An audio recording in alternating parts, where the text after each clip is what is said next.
This week on the Steam Machine Podcast, welcome back for part 2 of Yakuza. Welcome back for part 2 of Yakuza. Cue the music!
Hey everybody, and welcome back to another episode of the Steam Machine Podcast. My name is Dalton, and joining me as always with the Destructo Bros.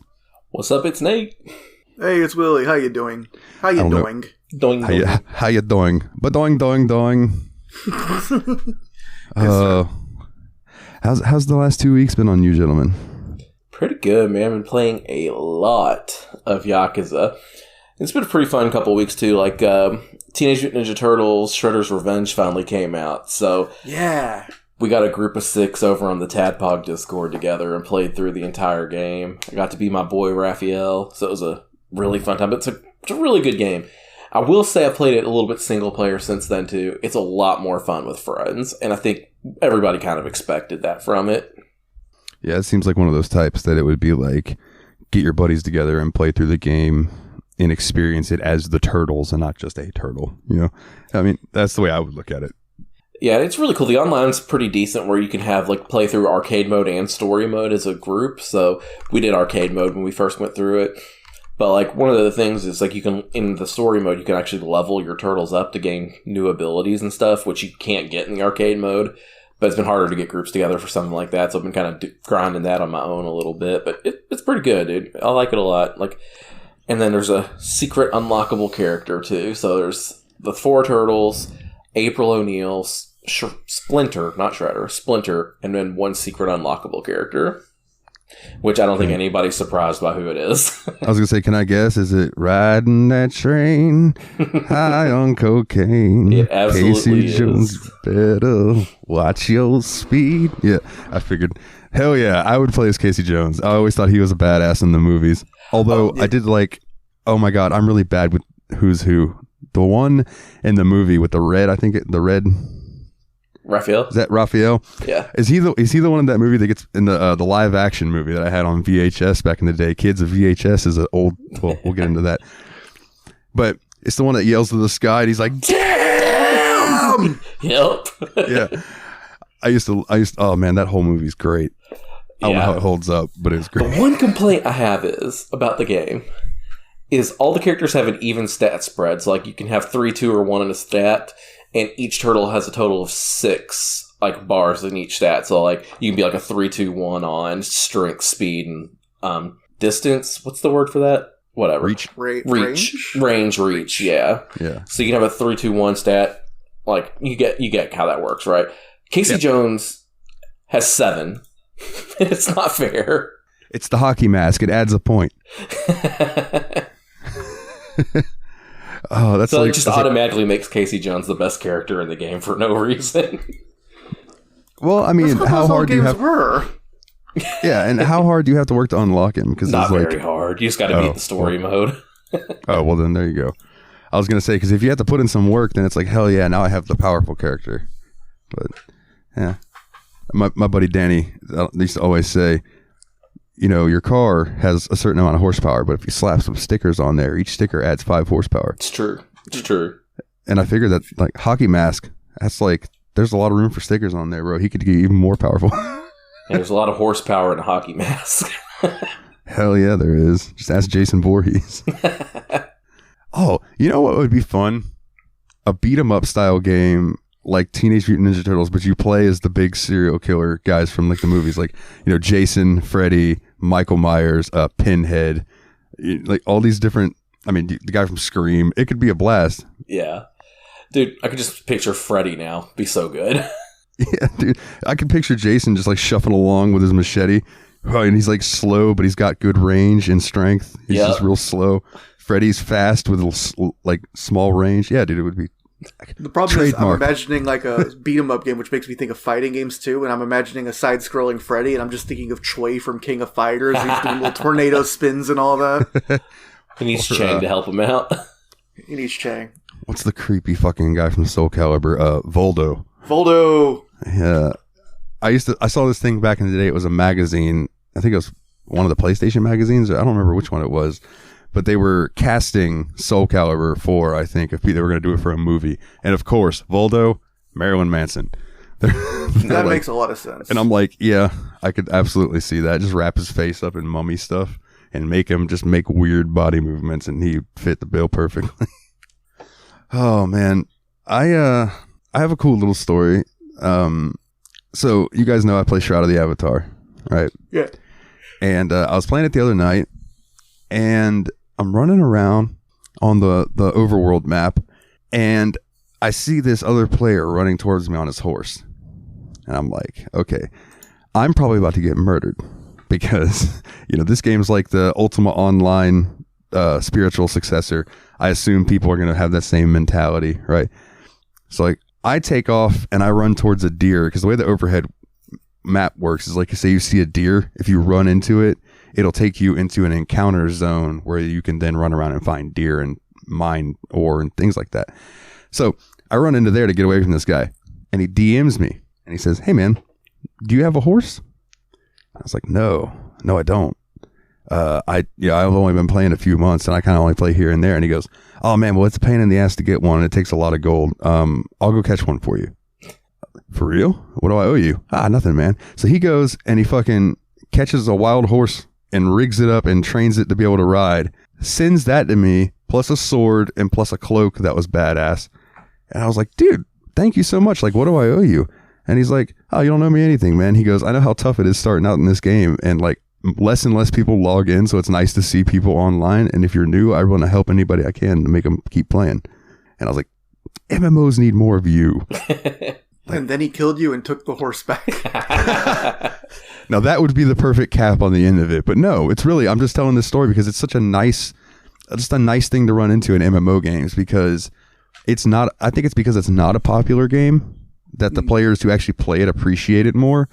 Whereas you get people in, I'll say WoW and even Final Fantasy 14, lol, get good noob, good luck, you know, where you, and those people far outweigh the ones who are looking to help others, and it casts a bad shadow on those types of games and stuff like that. Yeah. And I think that's because there are more people playing it. So I don't know. I thought that was cool. Just shout out to whoever that dude was for being a good person. It made me smile. Yeah, that's what I was going for, dude. It was a nice little story that I had happen to me. I do want to give an update on the Fantasy League, gentlemen. All right. Because of Teenage Mutant Ninja Turtles releasing, that was one of Jez's games. So there have been a couple releases since I dropped the game. I went and I looked at the history of how the Warriors games have been doing recently, right? Like Dynasty Warriors, Dragon Quest Heroes, and those types of games. And I saw their scores, so I dropped Fire Emblem Three Hopes or whatever it was. That was the Warriors call. Yes, and I have a bid in for a game right now, but we'll see how that goes. So I don't believe I've had any releases since the last time we've talked. But Jezza has had two. Mario Strikers Battle League. What did that get? Because I heard some mixed responses to that game. got a 74. Okay, that sounds about right. Yeah. What have you heard? I haven't heard much about it, so please inform me. Just a lot of people are complaining, and a lot of people are defending that it's an incomplete game.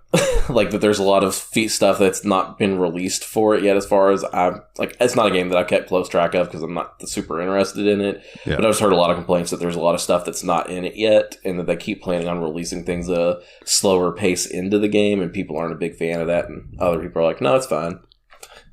Okay. That sounds like the typical internet. Yeah. Yeah. But yeah, well, hopefully it ends up perking up a little bit. If not, Nintendo can afford a miss or two here and there. Yeah. But Teenage Mutant Ninja Turtles Shredder's Revenge got an 87. Damn. So pulled him in another 17 points. He is firmly in second place. He's catching up to me. As far as projected points, I'm still ahead, but not by much anymore. So we'll see how that goes. Let me scan to see if anybody else has had any releases. Mike, one of his games is not coming out, so it got a 0. That sucks. The Quarry did come out, which is that game that has David Arquette in it, which looks awesome. I'm just going to say I watched PlayStation Access. I think it was play the first hour or so of it. It looked really cool. It got a 79. Okay. Cody had AI The Somnium Files, Nirvana Initiative, which, fun fact, I learned the other day that AI The Somnium Files is related to the 999 series. Oh. That got an 85. Dang, that's pretty good. Yeah, and he hasn't got any points for it yet, so I think that's a relatively new score, so that could go up or down before it's finalized. Diablo Immortal came out. It got a 62. Who got saddled with that?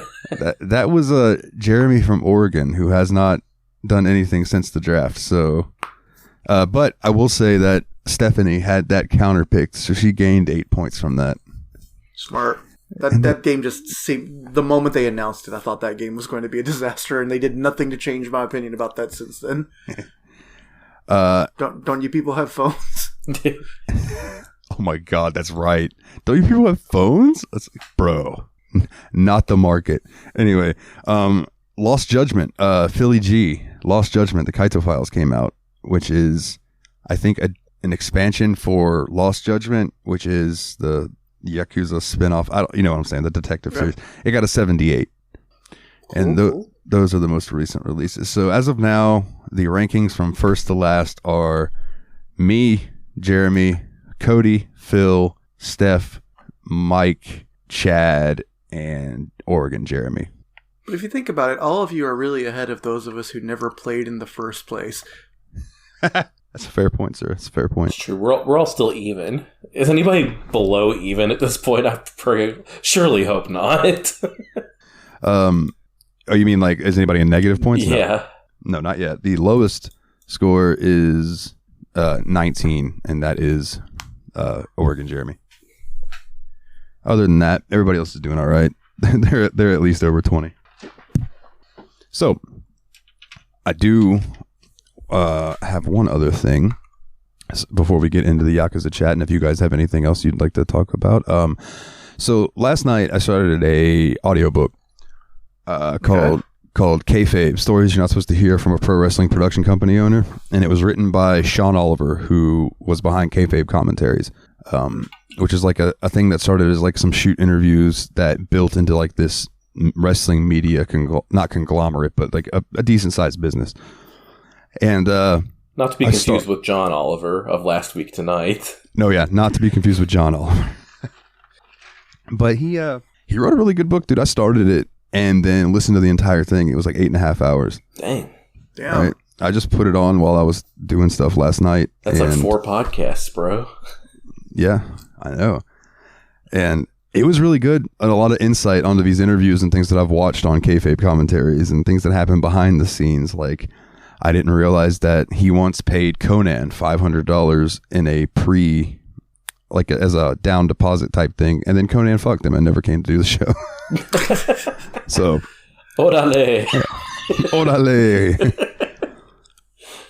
But yeah, so I just if you have a vague wrestling fandom, I recommend if you ever get like if you just like have a free book on Audible, which they do sometimes, pick up Kayfabe, man. It's good. It's a good book. Yeah, I like some behind the scenes stories I've never heard before. That does sound kind of nice. Yeah, I just started a book last night too. It's If It Bleeds by Stephen King. It's actually a collection of I think it's 4 novellas in it. So I'm about halfway through the first one. So far, it's pretty good. Not scary at all yet, but Is If It Bleeds the one that has the Shawshank story in it? No, it's not. This one came out in 2020. Oh, okay. Yeah, so this is a new collection of novellas. The name sounded familiar to me, but it must just be from when I was looking up a bunch of Stephen King stuff then, yeah. I do have the one with Shawshank on it, and I haven't read it yet. For some reason, this one was just calling to me instead. It's a cool cover. I like that little kitty on the front. Plus, Stephen King. Fucking good. Yeah, Stephen King's definitely top 3 author for me. Yeah, absolutely. Speaking of books, real quick, I really want to get into the Wheel of Time. I do not have time for that. and that's the thing is man, there's a lot of books in that series. But I have a game on GOG that's based on that series called The Wheel of Time. It's like a point and click adventure type thing. Nice. Yeah. So just play that. I'm sure it's the same thing. If the game interests me at all, then I'll check out the books. You know what I mean? You're just going to get all your literature through point and click adventure games. Next, you're going to play Discworld and I Have No Mouth and I Must Scream. And... Hey, I've always wanted to play I Have No Mouth and I Must Scream just because I've heard how dismal it is. Free on something recently? Was it? I think it's probably free on GOG. Yeah, I think that's how I ended up getting it. Free on GOG for a minute. Either way, I think that game's normally pretty cheap. Yeah. But yeah, I mean, there's a bunch of those types of games I'd like to get to eventually. I know you're not looking forward to a Willy, but Myst. But we don't have to play the original. You know what I mean? We could play one of the more updated Myst games that is supposedly better. Like the newest version of Myst apparently has a VR mode. Huh. So that's interesting. The reviews on Steam. Oh, that's right. I forgot Dagon has the VR mode. Have you not? You don't have a VR headset for your PC. I do not. I have it for PlayStation, but I actually got on the VR Dagon for a minute there. How was it? Just what you'd expect it to be. Awesome. Yeah, pretty good. Just looking around oh, fuck yeah. On PlayStation VR, my favorite thing to do is 360 videos on YouTube. Yeah. Like these fucking drones that are flying by these big waterfalls and shit, and you can just look around and down. And I was watching one of those on my headset. I was watching one of flying over San Francisco, and I swear at one point I looked down and I almost fell over because I got I don't know what you call it, vertigo or something, looking down from being that high up and just moving. I was like, oh holy! I had to catch myself on the wall. What am I standing on? No. Yeah, pretty much. And it's weird that happened because I'm playing Beat Saber all the time and don't get any kind of weird motion thing from VR anymore. But that just threw me for such a loop. Oh my god! Yeah, that's when I was playing Wipeout in VR. I didn't get as nauseous as I thought I would because they have a stabilization thing for inside the car. Yeah. But holy fuck, dude! Are you going fast as fuck? Oh my god! It's I can't imagine being in an actual vehicle and going those speeds where everything going past you is just yeah. Dude, grip in VR was something. Ooh. Oh, dude. God, that sounds nuts. I bet. I bet, dude. That'd be fucking wild. So is there anything else you guys would like to touch on before we dive into some Yakuza chat? No. Yeah, I'm good. All right. Then I believe last week we left off, and we don't necessarily have to go through every single story beat, but last week I think we left off at chapter 4. Yep. So I believe the big part of was it chapter 5 or chapter 6 where things really fucking ramped up. Nate, I know you're probably a little more familiar with the story. Because fair warning to everyone, if you've listened to YABSPOD this week, you'll hear it too. I'm sick, so I have scatterbrain, and I apologize. So I'm going to rely on you guys for points. So just a quick little thing, the way this game kind of laid out is you'll go between 2 different characters. You have Kiryu and Majima, which we kind of went over a little bit last week too. And the way the game's laid out is you do 2 chapters with Kiryu, then 2 chapters with Majima, and it goes all the way down there until you get to the final chapter, which is chapter 17, where you can switch between the characters in some ways. Yep. So when we left on the end of a Majima chapter where there was the cliffhanger where he was holding the knife to the girl he rescued because you didn't know whether he was going to go through with the assassination or not. So then, right after that, it flips you back over to Kiryu. So you have to sit 2 chapters sitting there like, what happened? And that's one thing about this game did very well, is like laying that last hook, and they're like, oh, what's going to happen? And then they would just have you reeling. Yeah. And by the time you were at the end of the Kiryu part, say, there was another hook at that part. And then you get to Majima, and you're doing all that, but you're like, oh, but what was happening with Kiryu? And it was like a cycle of that. Yeah, and it was a struggle to put this game down at times, because it did such a good job of making you want to follow the story and find out what happens next. But at the same time, all the side quests were like, this is incredible too, but I want to follow the story, but I've got to see this side quest through. Even when you get up to the grand finale at the very end, it still manages to leave you on cliffhangers and switch characters on you a couple of times. Yeah, it really did in that final push. Well, I mean, we'll get there, but like you're absolutely right that even to the very end, this game was like hook, line, sinker, reel, hook, line, sinker, reel. Like, yeah, and not just the fishing mini games. Hey. Yeah, so I guess moving from there, like, if you want to talk about like chapter 5 and 6, which are the next 2 Kiryu chapters, those are kind of like, except for the end of chapter 6, they were kind of calmer chapters in my opinion, where you start to learn about working with Tachibana Real Estate as Kiryu, and you'd help them kick some squatters out of one of the buildings Tachibana bought. And then in order to celebrate, you kind of go to the bar Serena, where to meet Oda, to have a little drink to celebrate. And Kiryu runs into Nishiki there, which was a surprise because he didn't realize Nishiki was actually a regular at this bar. So it was kind of an awkward meeting between the two of them. I was like, what are you doing here? Blah, blah, blah, that kind of stuff. Well, halfway through the night, they start drinking everything. And Oda still hasn't shown up to the bar. And so eventually he ends up coming up to the bar. His face is just covered in blood. He's like he had the crap beat out of him. He kind of stumbles into the bar and falls over. And then a couple of Yakuza guys come in who were apparently working under Lieutenant Iwano. Because we've messed a lot with Kuze to this point, but this time Iwano's kind of taking a point on it. And yeah. Oh, I just want to say Iwano is like the I'll call him the stylish looking one of the guys. Like he had the flashy purple suit that I would totally wear. I'm just saying. But he had like the hair, not like quite a pompadour, but his hair was more done than the other guys. He was definitely the lavish of the three. Mm-hmm. His hair gave me some like 70s, 80s country singer type vibes almost. Yeah, dude, he definitely had that vibe. Some Conway Twitty hair. With the purple suit and the big hair, yeah. A regular Conway Twitty over here. Ladies and gentlemen, Iwano. Iwano Cash. Yeah, sorry, continue. Yeah, and so basically, then Iwano comes in, and Nishiki is super uncomfortable through this whole thing, because at this point, Kiryu had quit the Yakuza and was working as a civilian for Tachibana, and he's still hanging out with Kiryu, so it's kind of an awkward situation for him. Anyway, it kind of all resolves in a way that, like, Iwano's like, give us Tachibana and this is all over. You don't have to worry about anything anymore. And of course, Kiryu's like, no. And so Iwano kind of like threatens, like, this is your last warning, and walks out the door, leaving them to tend to Oda's wounds and all that kind of stuff. Did something about this game that I noticed, and it might be just a thing because I've noticed it in animes too and things. Did you notice that like there was a very specific way that they would say certain characters' names? Like in certain situations, like one that we're going to get to, like when Kiryu would say like Nishikiyama, he would never say Nishikiyama. He'd always be Nishiki. He'll always kind of that hushed whisper, Nishiki. Yeah, little dots at the end of it. It was always like, it was just always like Nishiki. Anyway, yeah, it's just something I noticed. Yeah. Is this when you fight? Is this when you go to the club and meet Iwano as the end of chapter 5, or is that that's the end of chapter 6?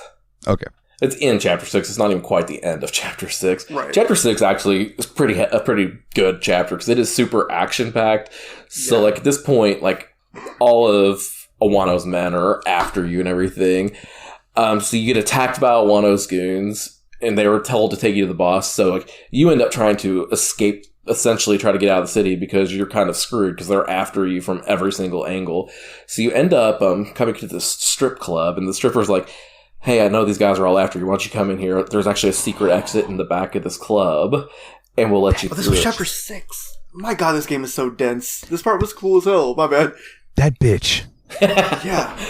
That's all I got to say is that bitch. Yeah, it's like, Kiryu's like, well, I don't have anywhere else to go because I can't go back to the Serena bar because I don't want to put that girl in risk. So this woman wants me to help me escape. So he goes into that. So anyway, the back of this club ends up having like an entrance to the sewers in it. So you go into the sewers, and this is one of the most epic scenes early in the game. You go into the sewers, you start walking down there, and you just hear this engine start roaring. And you're like, what is going on? And you see these headlights come on, and the engine roars some more. And all of a sudden, you just see, on a motorcycle, Lieutenant Kuze again, with a giant steel beam in his hand, riding you down from the other end of the sewer. And Kiryu's just kind of standing there like, what? And it's such a great scene because he just bashes you, he wrecks his bike at the same time with that steel pole. And then it's just like, Kiryu! Smack! And then you get the fun time of fighting Lieutenant Kuze for the second time. Yeah, and he's a hoss in that fight. Like, yeah. That, I felt like he was really hard to stun and really hard to bring down. Yeah, because like since he had that steel pipe, he used that as a weapon through the fight too. Because like the first time he fought him was bare knuckle all the way. This time he had that steel rod with him, which I think made him a little bit harder to knock down. And you had to figure out ways to kind of get around him and get your punches in. Yeah. I'll say when that chick like leads you out that door and she's like, yeah, you go this way, and he's like, thank you, I'll come back and I'll pay you back for as a customer. And she's like. He walks away and she's like, I don't think that's going to happen there, big guy, or something like that. And I was like, oh, you did not just fuck over Kiryu. And she did. Yeah. She was one of Awano's girls. Yeah. So you finally get to the end of this sewer system. You go up these stairs and you enter into another building up there. You find yourself in a disco that is completely empty, except for two people. You walk in and you see Lieutenant Awano and a girl just dancing in the disco. Like, they have the whole place to themselves, and they're just sitting there dancing with each other. And Kiryu walks in like, what the hell? And so, like, Awano starts talking to him. He's like, hey, man, all you gotta do is turn us in. Live the life of luxury like me. Just turn this guy in, Tachibana. Just give him to us, and this can all be over.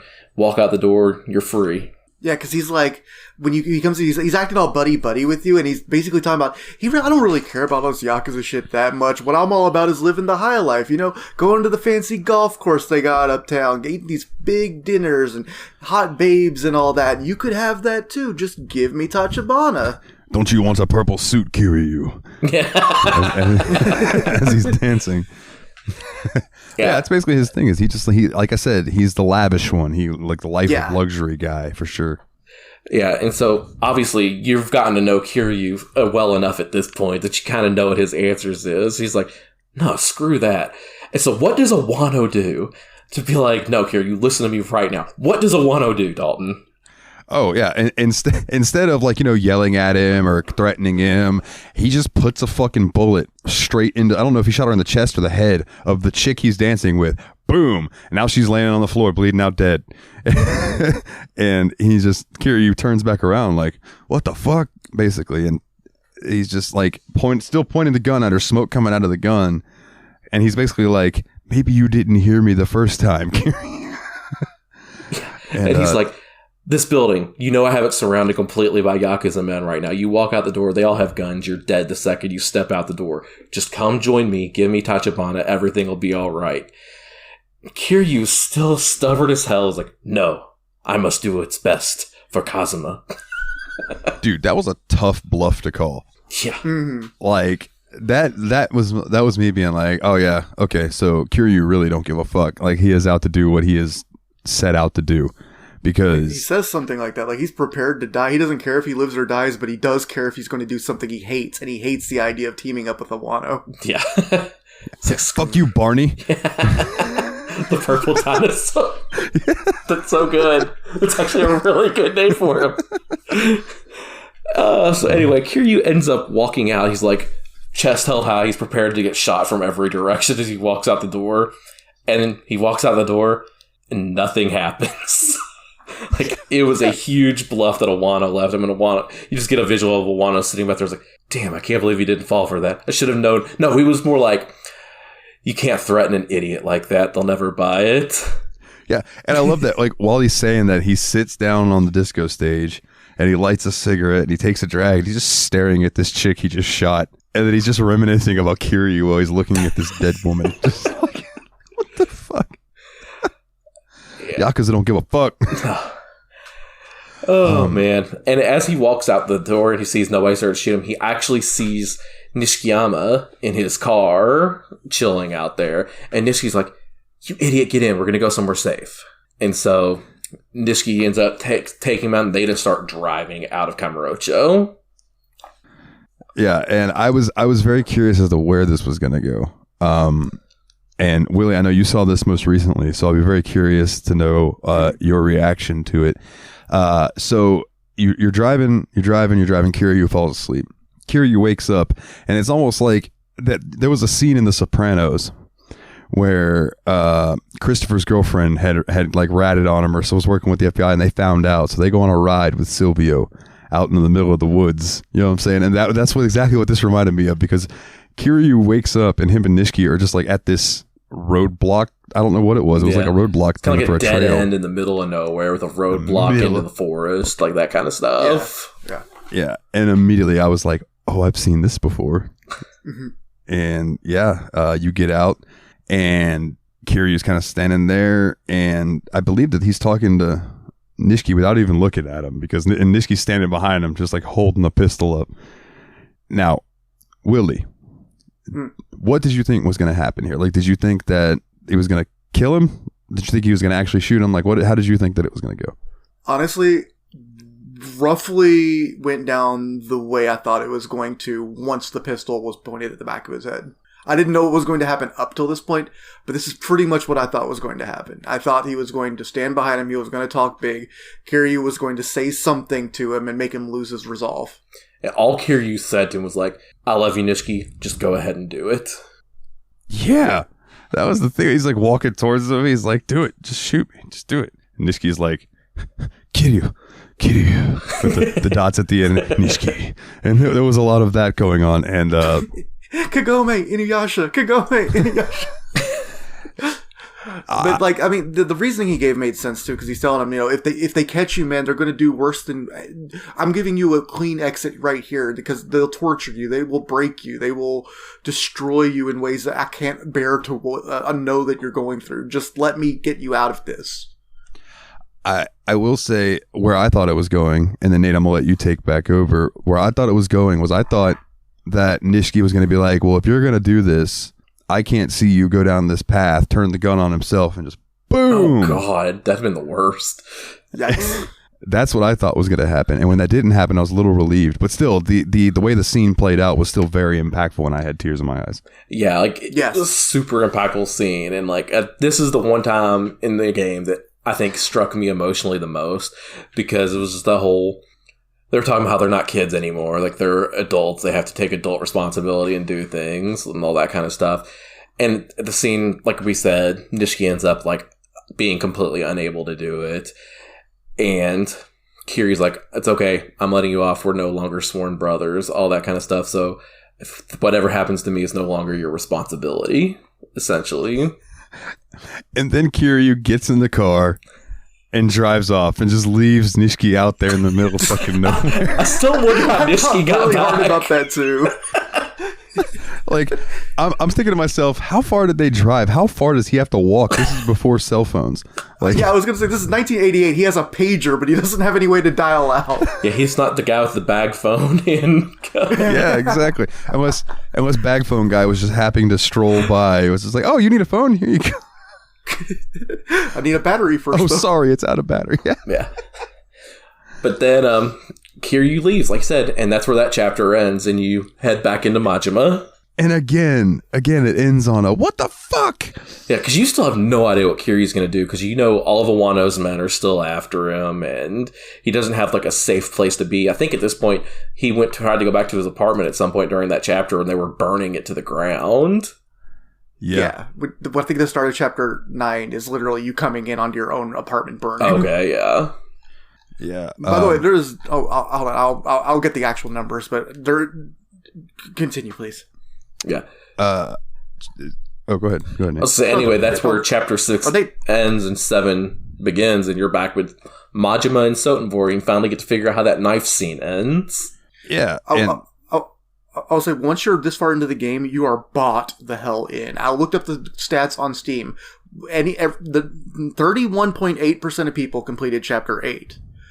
27.0% of people completed Chapter 16, which is the next to last chapter, which means the moment you got to the midpoint of the game, the moment you got all these story hooks in, less than 10% of the people gave up between those 2 points of the mid-game and the end game. Yeah. Yeah. Like, it's just really great storytelling. Yeah, because I knew the last episode Willie had gotten to Chapter 4, I knew that if he could get to Chapter 6 to Chapter 7, that he was going to have an impossible time turning the game off, and I think that's ended up what happened to him.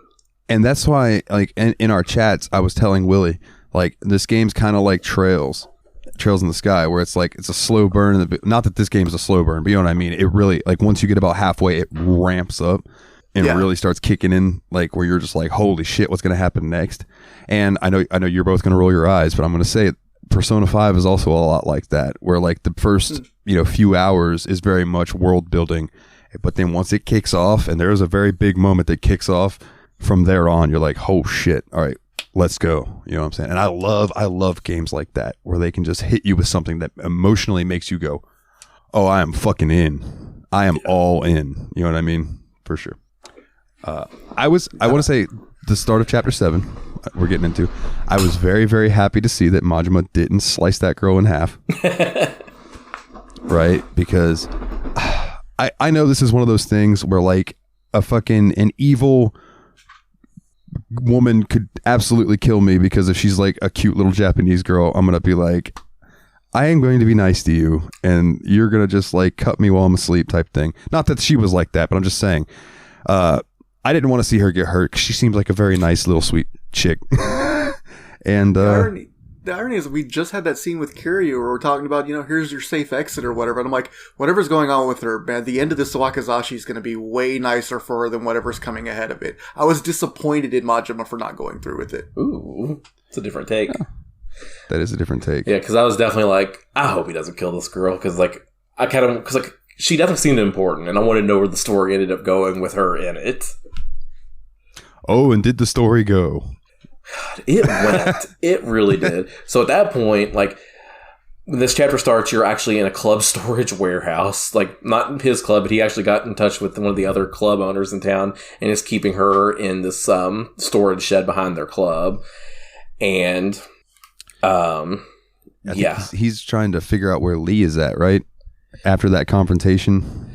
Yeah, so he eventually does find Lee. Like, Lee was the guy, the acupuncturist and massage therapist kind of guy. So you end up finding him in, like, a Chinese, like, hospital that's not sanctioned, kind of like an underground hospital.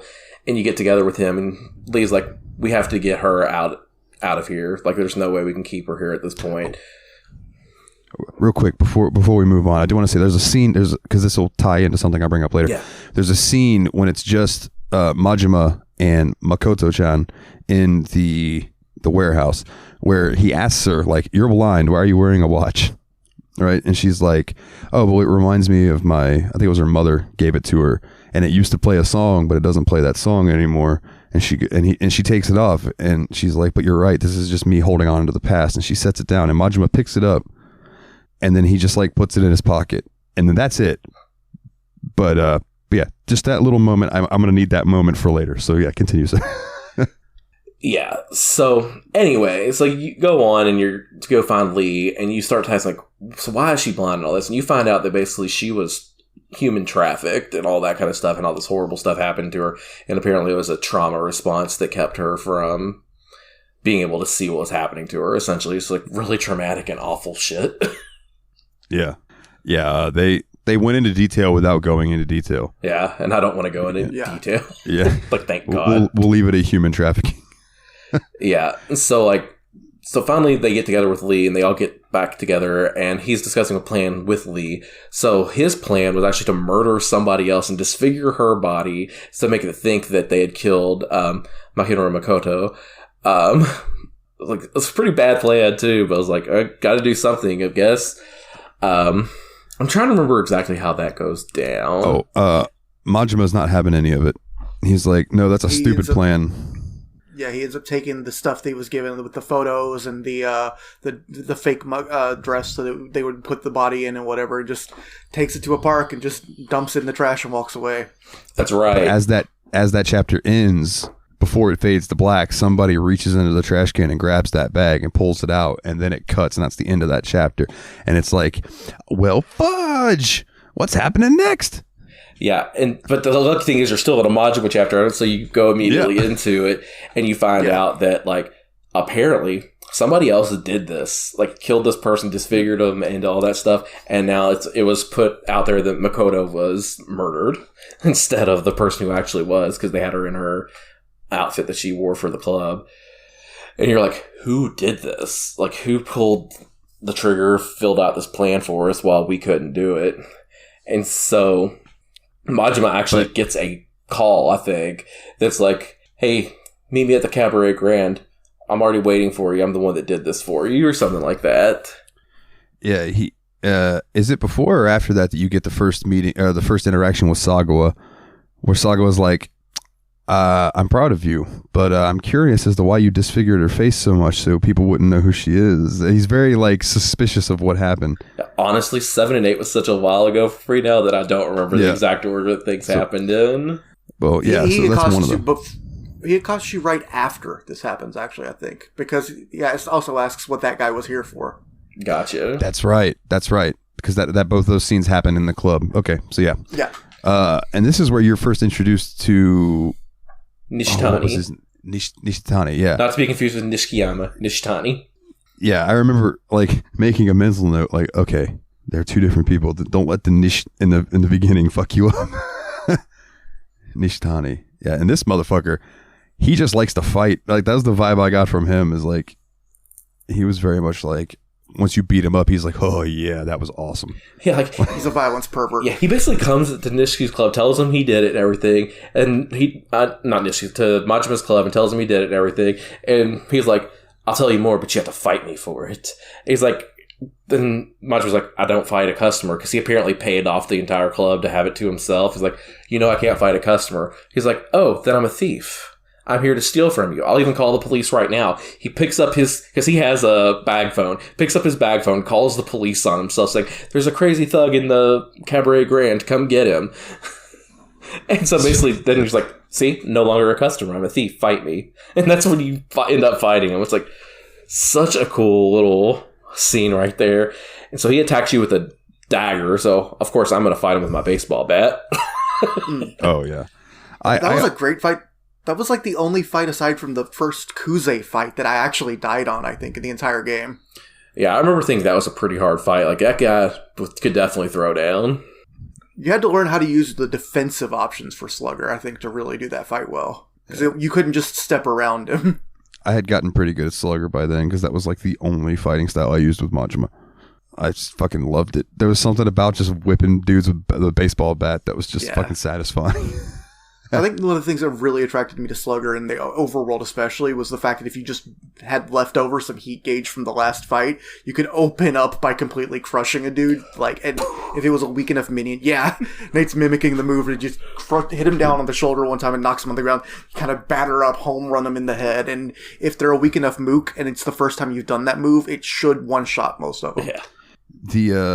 Some of the most satisfying moments in that game were when I would have a confrontation start with just one person, and I'd hit it with that heat move and win with that heat move, and it was like as soon as it began, it ended, and it was just beautiful. Just like, fuck with Majima, huh? Bap! Bap! That's what you get! Yeah. And so, like, after that scene, like, Majima, like, heads out, because, like, obviously the club's running itself at this point. Majima's barely there now because he has all this other stuff to go. And so Majima realizes at that point that Saga was not going to buy the body double thing for too long. So he goes back to the warehouse and tells Lee and Makamura what happened at the Cabaret Grand and tell him we got to leave town immediately. So they come up with a plan to go back to the massage parlor because Lee has a van there waiting for him that they can get in and get out of town. So you have to sneak around the city to try to meet Lee at the parlor, and you get there, and so Lee starts walking around here. I'll go get the van started. You guys follow up behind me. As soon as he turns the key on that van, boom! Like the whole freaking block blows up, essentially. So like everybody's kind of like knocked to the ground. You know you're never going to see Lee again at that point, which... yeah. I hate to say that, like, I saw that coming.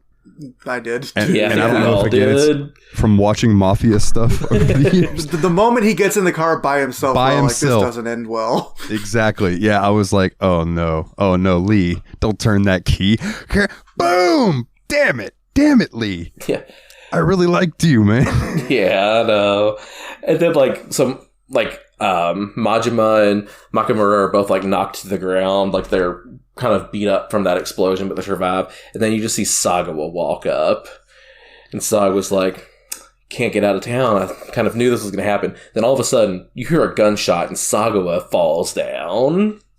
And this guy you've never seen before in this white suit comes up, and then he just like takes his butt of his pistol and knocks Majima out and takes Makimoto with him. Now, this is referenced in the next beginning of Majima, which we'll get to. But at this time, I didn't even register that dude was in a white suit, right? So later on, when they're talking about the dude in the white suit, I'm like, did Kiryu show up? And I didn't realize it. I was like, what the fuck? So I had to go back and I think I was on YouTube or something and watched that chapter again. No, I'm sorry. That was when I had a game freak out and it crashed on me and I had to go back through and play that again. But I watched the thing again. I was like, oh, that guy is wearing a white suit. Okay, never mind. And that's when the chapter cuts and you go into chapter 9, which means you're back with Kiryu. And I don't know how much longer we're going to kind of walk through chapter by chapter, but like this is where the game really picks up because you start to see where things start to come together a little bit. Yeah, this is the chapter I believe where you figure out, is it Tachibana can't go away from Little China for very long because she's on dialysis. Dialysis, thank you. I was like something with his kidneys. I can't remember what it was. Yeah, he's on dialysis, and the thing that I remember most from chapter 9 is there was a detail about the human trafficking thing with Makoto, about she remembered a guy with a bat tattoo on his arm, and at the end of chapter 9, when he's laying in bed after you've found him, and I can't remember what quite happened before then. I do believe you said at the beginning of chapter 9 is when you find your apartment on fire. I think so, yeah. So at the end of chapter 9, it's like panning around, showing Tachibana laying there getting dialysis, and it shows his fucking arm, and he's got a bat tattoo on it. And I remember messaging Nate and being like, "Oh my god!" Yeah, and yeah, so good. And like Willie said, I don't know how much more I want to go like beat by beat, story beat, because I think we're covering it pretty intensely now. But long story short, game is really freaking good. Like, I couldn't get over it. Like, I didn't want to stop playing this at any point. Like, it was one of those games where I got to chapter 17 and I knew that all I had to do was activate the final sequence of the game and it'd be over. And I avoided that for a couple days because I was just like, this was a world that I wasn't ready to leave when it came time for that. So like, I kind of like dilly-dally, did all the secret side quests and stuff like that to keep myself moving and be able to spend more time in Kamurocho and have fun with the game before I had to, because I knew I was going to love the final battles too, but I was like, man. Yeah, you had to make some serious money for the final battles. So were there any other like story beats that really stuck with you guys other than the ones that we kind of went through? I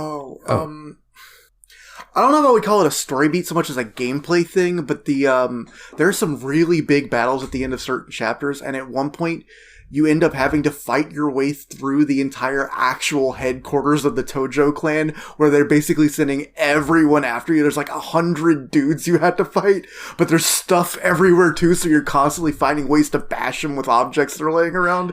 And it's just incredible. Like, the game turns into Dynasty Warriors. Oh, that scene with Yu, Oda, and Tachibana? With the Kiryu waves and of Judgement dudes running through the core quarters. That was really fun. Yeah. The story beat that came out to me was what eventually ties together the two stories, which is that Makoto, this girl that Majima is told to kill, is the owner of the empty lot that the whole game is focused around. And she ends up being shot at the end, but she didn't die. And help me out. Who was the very suave looking, like Doctor Strange looking motherfucker, the Yakuza guy? He ends up walking with a cane. Saga. Shit. Hold on. I'll get you. Hold on. Okay, thank you. He was the head of the... Sarah. Oh, yeah, him. The guy who eventually ends up becoming like head macho man. Head macho man. Yeah. That's his official title. It's on his business card. He was a really cool character. I ended up liking him a lot. Yeah, because he was very straight up. Yeah, Saga ends up shooting him, but he ends up surviving. The girl ends up getting shot. She ends up surviving. These guys are really bad with guns. Yeah, pretty much. The ending is more what I wanted to talk about. There was a scene at the end that really made me tear up. Yeah. I'm the only one, but that's okay. That is okay. Before we do that, though, I want to say something please. Real quick. In the first episode, we were talking about the differences between all the lieutenants. Like, we kind of said Lieutenant Kuze was the hothead, fiery one that fought everybody. And that Owano was the flashy one. And then that... give me a second. Shibusawa. Yeah, Shibusawa was the kind of like the smart one, the brain, the one that looked kind of like an accountant. And I told you guys, remember what I said? I said, Shibusawa is definitely the one that's going to be the super scary one. Yeah. Who was right? That's no joke. He ended up being the most hard ass of the three for sure. Yeah. Because cold blooded. If you look at it, I guess you could say there's two final bosses in the game, one for Majima and one for Kiryu. And Shibusawa is one of the final bosses, and I was like, I knew it. Yeah. And we got to touch on Owano going out like a hoss. Yeah. Like so Owano gained a lot of respect at the end of the game, for sure. Yeah, there's this battle where you finally do have to fight Owano as Majima, and you go in there and you duke it out. Well, the first part about it is like Owano confronts him, because this is in the last battle too. Owano confronts him, is like, and Majima's kind of like, just a flashy guy like you. You're a nobody to me. Like, all you care about is the money and the drugs and the women. What do you care about the people and all that? It's like, and then Owano's like, you know what? You're kind of right. I got into the Yakuza because there was something that I liked, and that was smashing faces in. And it's sad that I kind of lost that along the way. But you know what? I'll give it to you now. Let's fight. And that's why they end up fighting. It's a great fight, too. Everyone in this game is really good at grabbing their shirt by the shoulder and ripping off their entire suit. Oh, yeah, I wanted to mention that. Yeah, they'll be wearing an entire full jacket top with a shirt that's only got two unbuttoned. They grab their shoulder, pull, and all of a sudden they are completely topless. Yeah. Just like showing off their cool-ass Yakuza back piece. Yeah. And everyone in the game has like a signature back piece. It's so awesome. One thing that I thought was really interesting in this game is that Kiryu's isn't colored in. Yeah, I feel like the ranking guys were all colored in, but like Kiryu's is not. So I didn't know if that's like a Yakuza tradition, like you kind of, as you make your bones, you get the right to color yours in, or what? Because there was a part of the game later too where Nishiki was also fighting with you, and you both like to pull ball. You do a simultaneous grab your shirt by the shoulder and throw it off, and neither one of theirs were colored, if I remember correctly, because they were both kind of young, low-ranking fellas. Yeah, but fun fact.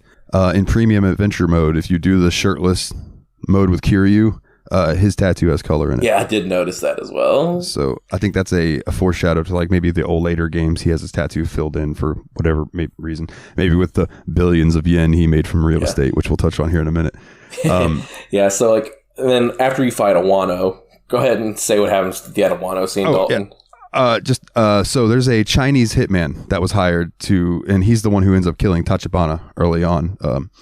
And he comes in and he aims his gun and he's going to go shoot Majima, but Majima has earned Owano's utmost respect somehow. And Owano just stands in front of Majima and takes the bullet and then starts like talking shit to the hitman puts like 3 or 4 more bullets into Wano, and Wano's still standing there walking towards him like, I'm gonna fuck you up. And then the assassin dude like has these, I don't know if they were like big nail looking things, almost like hammer and nails type things, but like big spikes between his fingers. And like Voldo, like we talked about earlier from Soul Calibur, he just jams those fuckers straight through Wano's chest. Yeah. And then pulls him out, and Wano assumingly drops dead. Yeah. And then he throws those at Majima. And yeah, because like Wano was the one lieutenant we kind of dissed on a little bit for just being this big flashy guy that only cared about the finer things, and he went out like an absolute stallion in the end.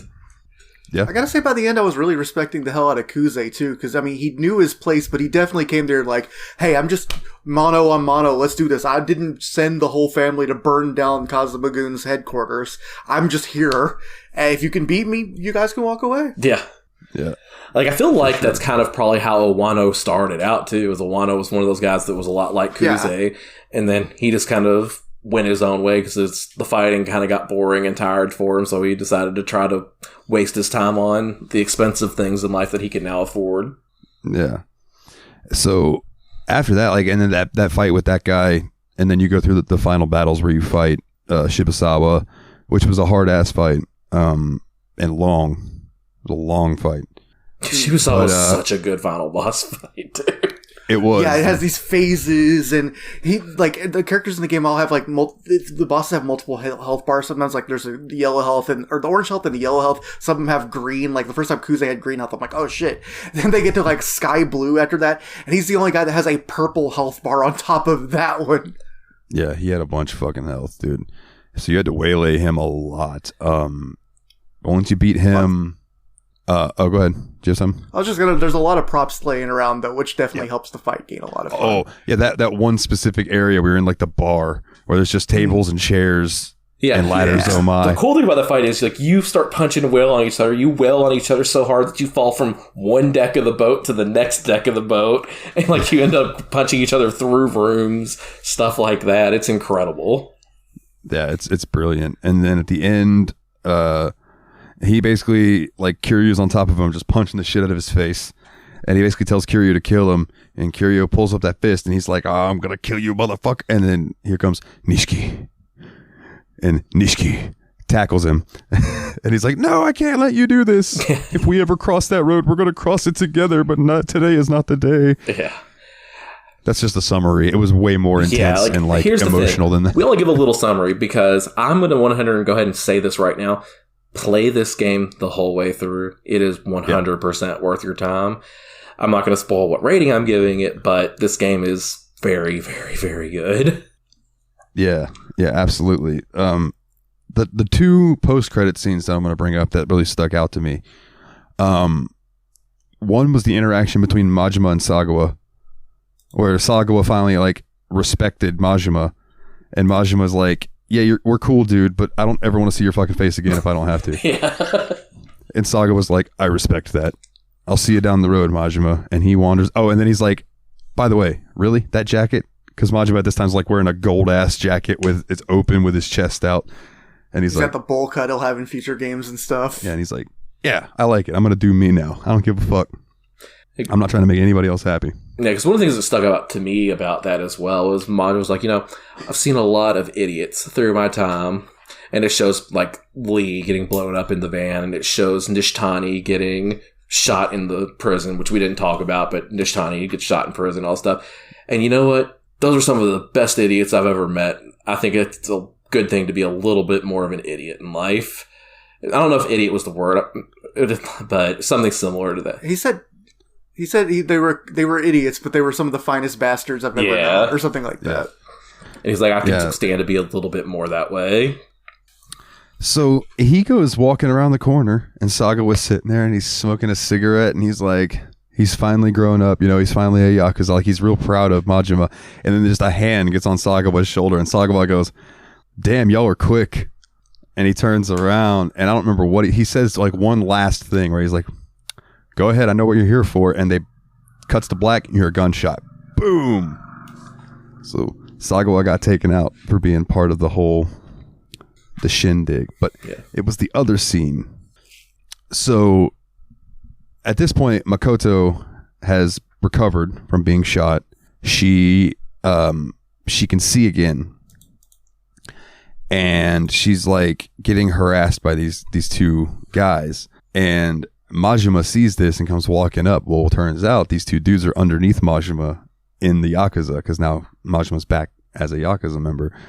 And this doctor, like, I guess one of her friends runs and gets the doctor to come help, and the doctor's like, hey, leave him alone and everything. But these dudes are like talking shit, and Majima knocks both his homeboys out. And she's just looking, and she's looking at Majima, and Majima, I had not seen that serious of a look on his face throughout the whole game. Like, I don't know, is the way he was looking at her. And he ends up pulling the doctor guy aside, and he's like, do you love her? The doctor's like, what? What do you mean? He's like, answer me. He's like, do you love her? And they have an interaction. I won't go into the whole thing, but basically Majima ends up walking off. And what's the sad thing is Makoto never got to see Majima's face. She only got to see a blurry outline when she kind of got her vision back of Majima. So she had no idea who that was, and he did not speak within her earshot. And he basically just told that dude to take care of her, go tell her you love her, and he walks off. Here's the thing. I think she would have recognized him. I think it's kind of BS, because she knew he only had one eye because of the conversations they had together, and she knew his voice. I thought that too, yeah. How many guys with one eye do you see walking around? I don't know. I don't live in Japan. I can't comment on how many one-eyed men are walking around over there. But there's a scene where she goes back to take flowers to where Tachibana was killed, which is the empty lot. And she puts the flowers down, and you start hearing this song play, and she starts freaking out and looking around, and there's this loose spot of dirt. She starts digging in the dirt and finds this wrapped up cloth, and she opens it up, and it's that watch that Majima had taken. And it's fixed, and it plays the song again. She holds it close to her. She starts crying, and then it like does that thing where it fades in a picture and then fades out what you're looking at, and it fades to Majima just walking. And I was like teared up. I'm like, oh man, that's so nice. In the end, like, he loved that girl, man. Like, he went and he got her watch fixed, and he left her to have a good time. So in this same exact scene that I'm processing these emotions, it shows Majima walking, and then it shows Kiryu walking, and then it shows those two just like walking up and looking at one another from about, I don't know, like 10 feet away from one another. And they're just standing there, and it does like a close-up of Majima's face, and a close-up of Kiryu's face, and then a close-up of Majima's face, and Majima's expression just changes to, I assume, the Majima that everyone knows from the rest of the Yakuza games, and he's like, Kiryu-chan! Or Kun, or whatever. Boom, cut to black, credits roll. Yeah. Like, so good. It was so good. And I think those were post-credits. Yeah, I think that was a post-credit scene too. But the one thing I thought was really interesting is you played as both these characters through the entire game. They didn't meet a single time through the series of crazy events that intertwined and weaved with each other. They didn't meet a single time. Like, the closest thing you had happen was there was a scene where you're playing as Majima and you were in Kamurocho and you run into Nishikiyama. Sorry. No, you did it both ways. No, so sad. Nishiki. But speaking of that was such a scene that kind of tore me a little bit, because like there was a scene where like you are Majima looking for Kiryu essentially, and you run into Nishikiyama, and you're trying to get the information. You end up having to fight Nishikiyama as Majima, and I was like, I don't want to punch my best friend. Yeah, I was all right with it only because I knew he wasn't going to kill him. Yeah, because that wasn't his MO, but still, it didn't feel good to beat up on your homeboy at all. But yeah, I mean, that's pretty much the story aspect. Is there any closing thoughts before we get into the two other things that we have to cover? I think that covers it for me. I want to reiterate, we did not cover the story 100%, and there's a lot more that we did not talk about that is 1,000% worth you playing the game to see. Yeah, absolutely. All right, well then, gentlemen, let's talk about some cabaret club and real estate. The real Yakuza 0 gameplay. So as Kiryu with Tachibana Real Estate, you actually become a real estate broker in a way, and you go around and try to acquire different properties, and then you do collections like the mafia, or you protect them and they do collections. They make money for you, and you try to compete with the 5 billionaires. The 5 billionaires. Okay, that's right. Yeah. And they all had king in their name. Like, you had the electronics king, you had the pleasure king, the media king. There's 2 more, but you get the idea. The leisure king and the gambling king. I think, was it Pleasure King? So when I first saw the Pleasure King, I was like, oh, okay, it's like a China type chick. Just big, buff, gonna kick your ass type girl. No, I was wrong. I think that was actually just a dude cross-dressing. But either way, like, I was super pumped for like, oh, hell yeah, dude, big, buff chick. Like, that's cool. Empowerment type thing. And then I was like, oh, it's a cross-dresser. Oh, yeah, this is a Japanese game. All right, never mind. But still, which did you prefer? The real estate or the cabaret club? So when I first got into both of them, I found real estate a lot easier to understand and get started with. So like, I spent a lot of time doing real estate, and that's the first one that I ended up completing. So like, but in the long run, I think I ended up liking the cabaret club more because it was a lot more interactive and gave you a lot more agency of what was happening. So I think, in my opinion, that one was the more fun one. Yeah, the Cabaret Club was a lot more based on active gameplay, whereas the real estate game is basically about investment. You buy new properties or you invest in your existing properties. You kind of wait for the time of collection to happen, and then you repeat the cycle. Whereas the Cabaret Club is more of a RPG type thing. The hostesses for each of your clubs have levels and stats, and you need to manage them appropriately and pick which ones you're going to use on certain nights and all that. And it's more micromanaging, whereas the real estate one is almost set it and forget it and just keep pumping more money in. It'll pump more back out at you. Yeah, I will say I played so much of the Cabaret Club one night that night in my sleep, in my dream, I was in a bar and nothing to do with Yakuza. But all of a sudden, the bartender was Majima, and he popped a champagne bottle, and it was Sunshine Fever time, and all drinks were half off. And the song started playing. The Sunshine Fever song started playing in the bar, and I was like, in my dream, I remember being like, damn, I've been playing too much fucking Yakuza. Dude, I love that Sunshine Fever song that played, though. And then I noticed that if you went into, like, the disco, that would be playing in the background before you started doing the dance in there. So I was like, this is awesome. Oh, my... Bro... Speaking of the disco, so if you finish the disco storyline with Majima, you get a gold hostess for one of your clubs, right? That quest took me so fucking long to beat because I am awful at the disco in this game. I did not get that hostess. I didn't even start. I didn't know Majima had a separate disco quest line. I'd started curious, but I never did a contest as Majima. Yeah, you go in there. Except on the dates for the club, the practice dates. But I never did, like, no one ever approached me in the club and was like, hey, you want to battle? Yeah, you go in there and you dance one time and then you come out and the next time you go in, there's like some famous dancer chick. Oh, okay. Who starts I only talking went to you. In by myself one time, so I never triggered the second coming. If you'd have went in there, Christ would have shown up. It would have been fun. Oh, nice. The second coming of Christ. Yeah, you know. Yeah. The what was the Obitarian? Yes. Was that her name? Oh my god. Yeah, that was what they called her, yeah. Talk about a very strange looking old lady that came in clutch. She was like one of the best hostesses in gold class before you started getting more platinum. It was like, it was crazy how actually good she was, from like how you ended up getting her and like the story behind her and everything. There were so many times I had mega rich dudes come in and she would give them a purple happy face. And I was like, fuck yeah, here you go. Have the old lady. Give her tons of money. I think my favorite part about her was 2 of her stats were X. And then her, I think funny was double circle. But sexy was the medium one too. So she could still kind of get it. Yeah. Like, if you saw her in a GILF porn, you might click it. Yeah, depending on the mood. Go into the video store or whatever, like, the erotic video store, and the guy, oh my god, by the way, did y'all do the sub quest for the erotic video store guy? No. I did not. I saw that there was one there, but I'm like, dude, I don't want to keep going in here and running videos over and over again. Yeah, you had to do that to raise the friendship, right? I would just go in there, play the video, skip it, come out, run back in, and I just kept doing that over and over, right? But you build it up eventually, and he is like, working in this place, I'm so desynthesized, like, I'm afraid that my thing's not going to work anymore if I try to have sex. Like, none of this turns me on anymore, but I heard there's this videotape.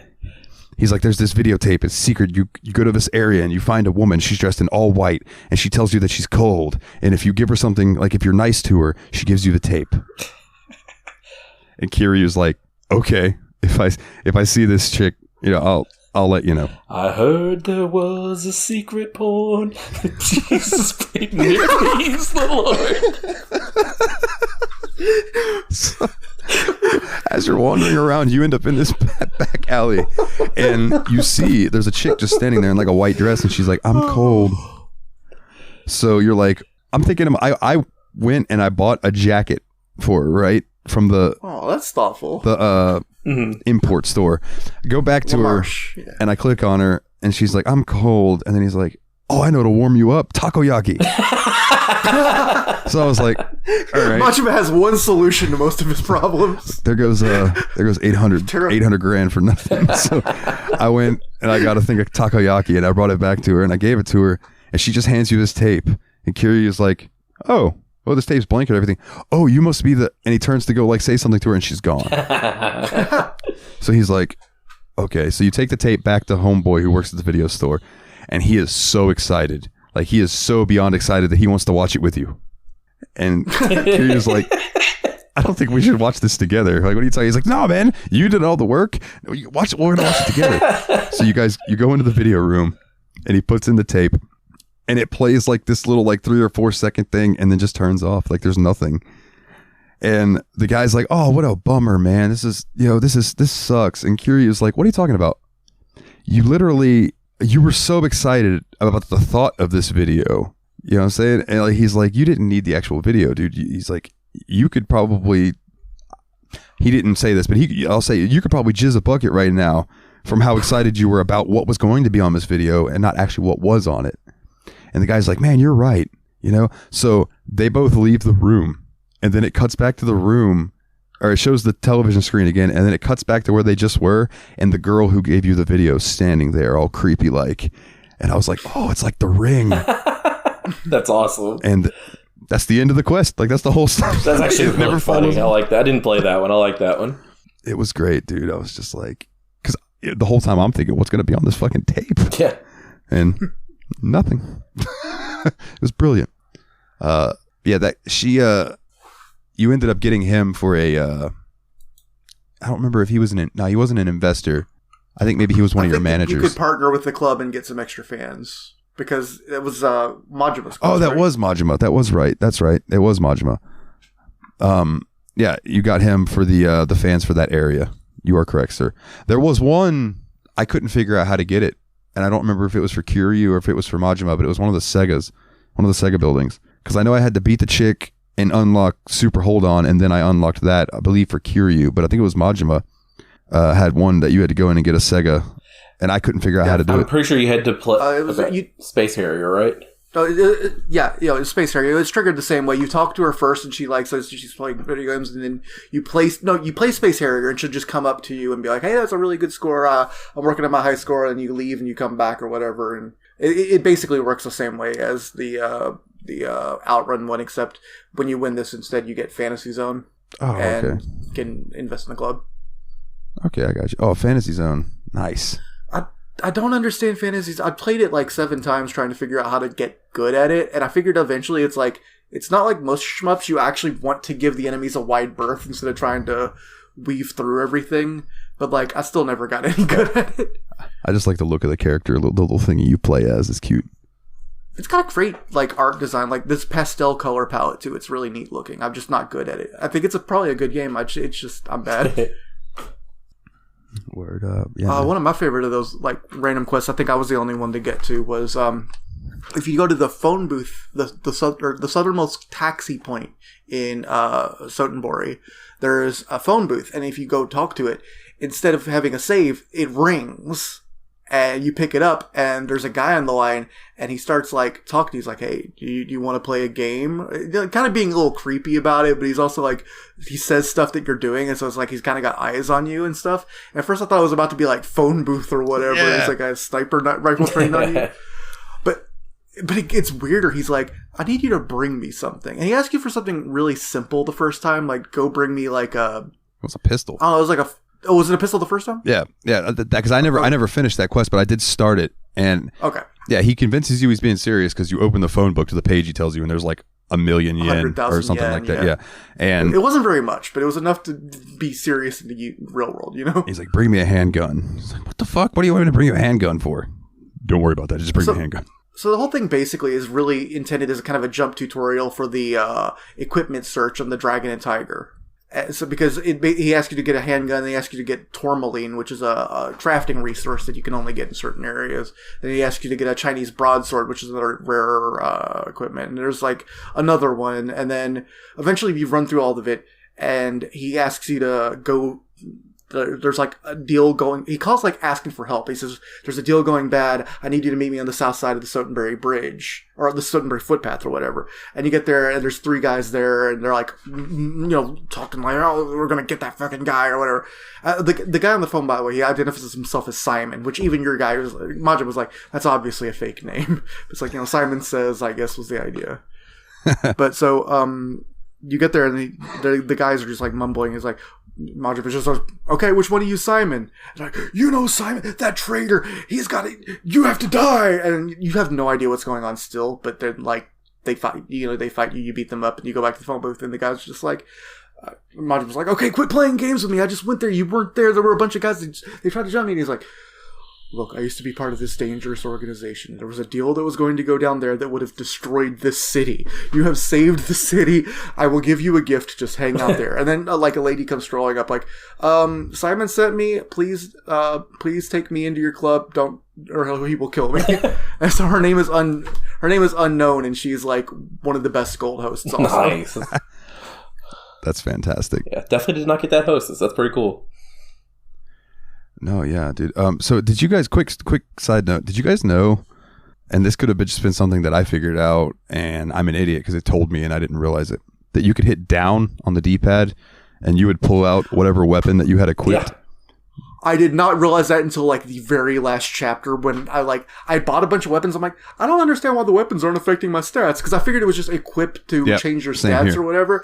And then I went into the menu. I'm like, is there a button for weapon? Because why am I carrying around a gun that I'm not using? And it turns out, down in the stances is weapons. Yeah, and it's really good because if you're in Slugger stance with Majima and you switch to that weapon, like it will pull that weapon out. You're using that in Slugger stance.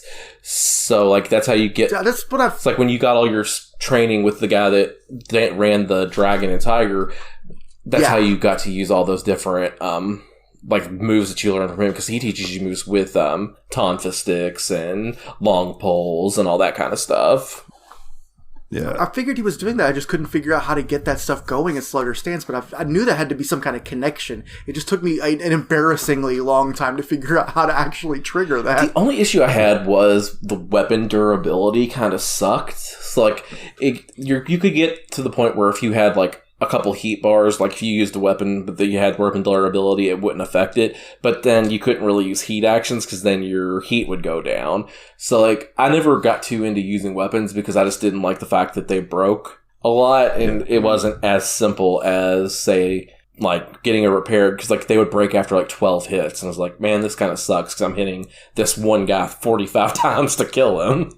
Yeah, I did. Plus, Slugger is like an unstoppable, always on weapon mode, so it's like, why would you want to get rid of it, especially when it has so many cool flourishes? Yeah. I did find it funny that there were guns that you could use, because I did shoot a couple people. I did too. And it didn't do as much damage as I thought it should compared to what damage does to me when I get shot in that game.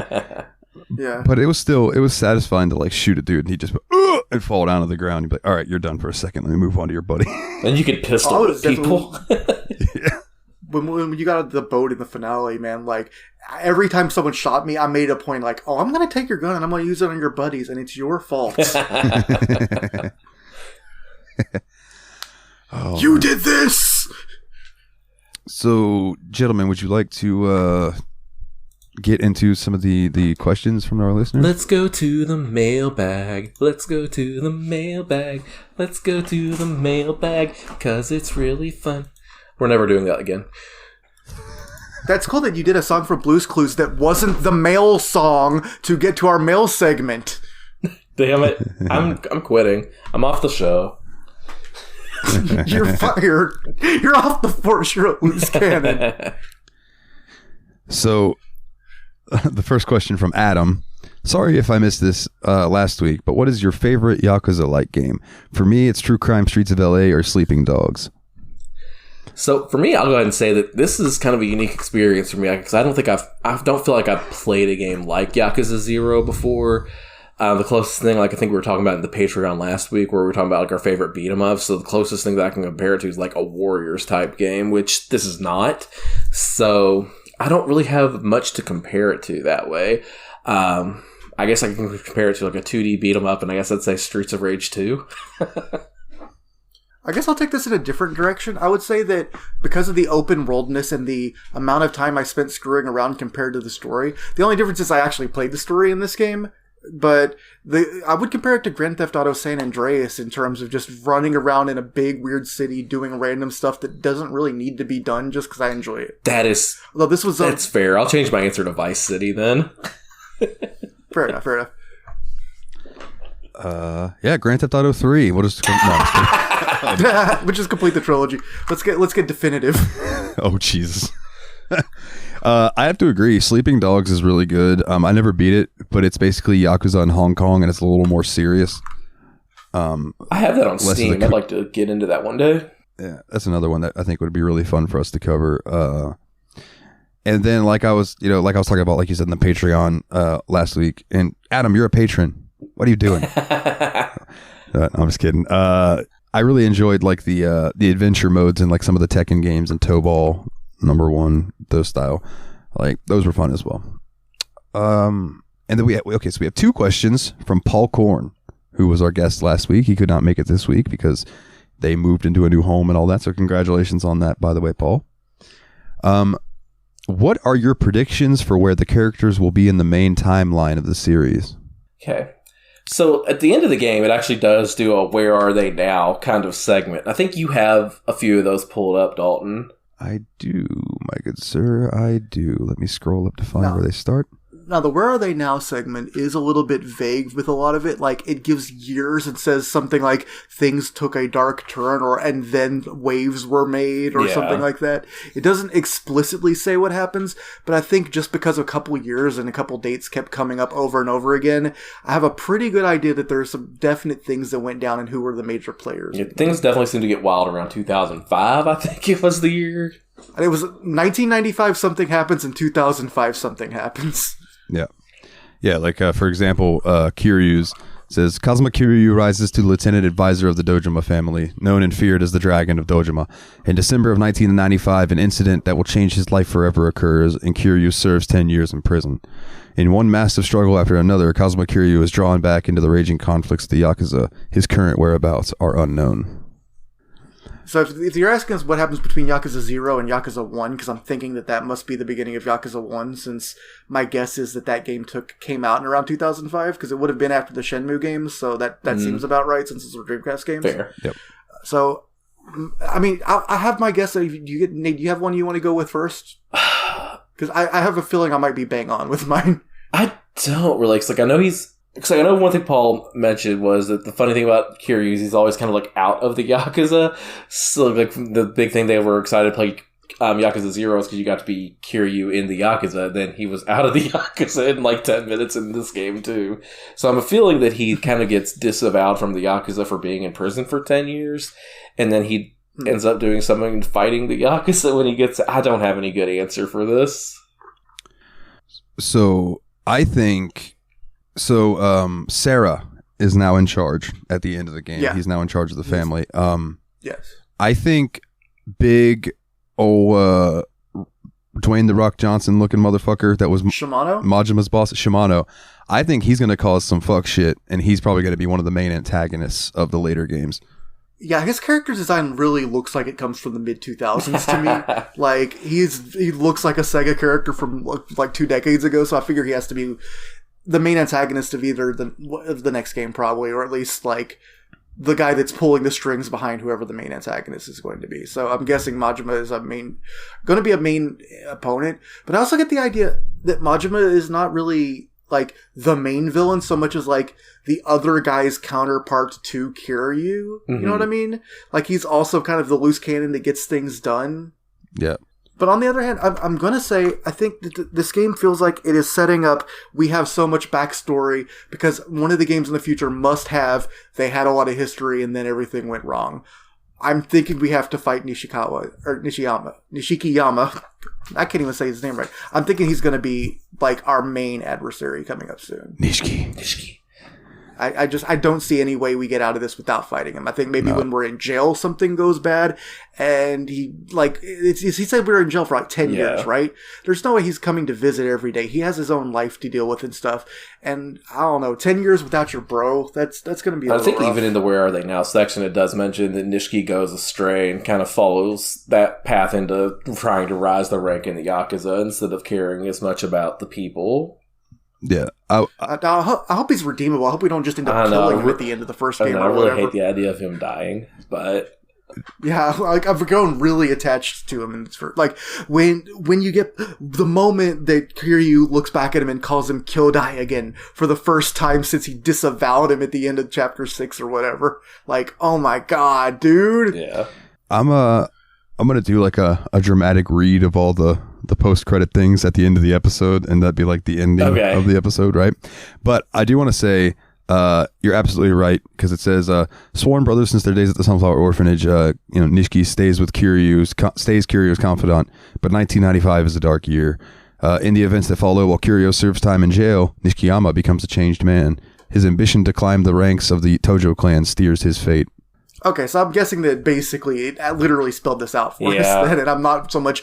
I'm more barely connecting... I'm connecting the dots between number 1 and number 2 and forming a line. It's not a drawing of a lion or anything like that. Yeah. But I mean... It's the easiest connected dots puzzle. But I'm with you. I hope Nishiki ends up being redeemable, because he's such a good character in this game. Yeah. So there are 2 people that I'm very curious about as the future in this that were introduced, and one of them is Dojima. He was the little brat that you met up with at the batting cage, right? Yeah, with Kiryu.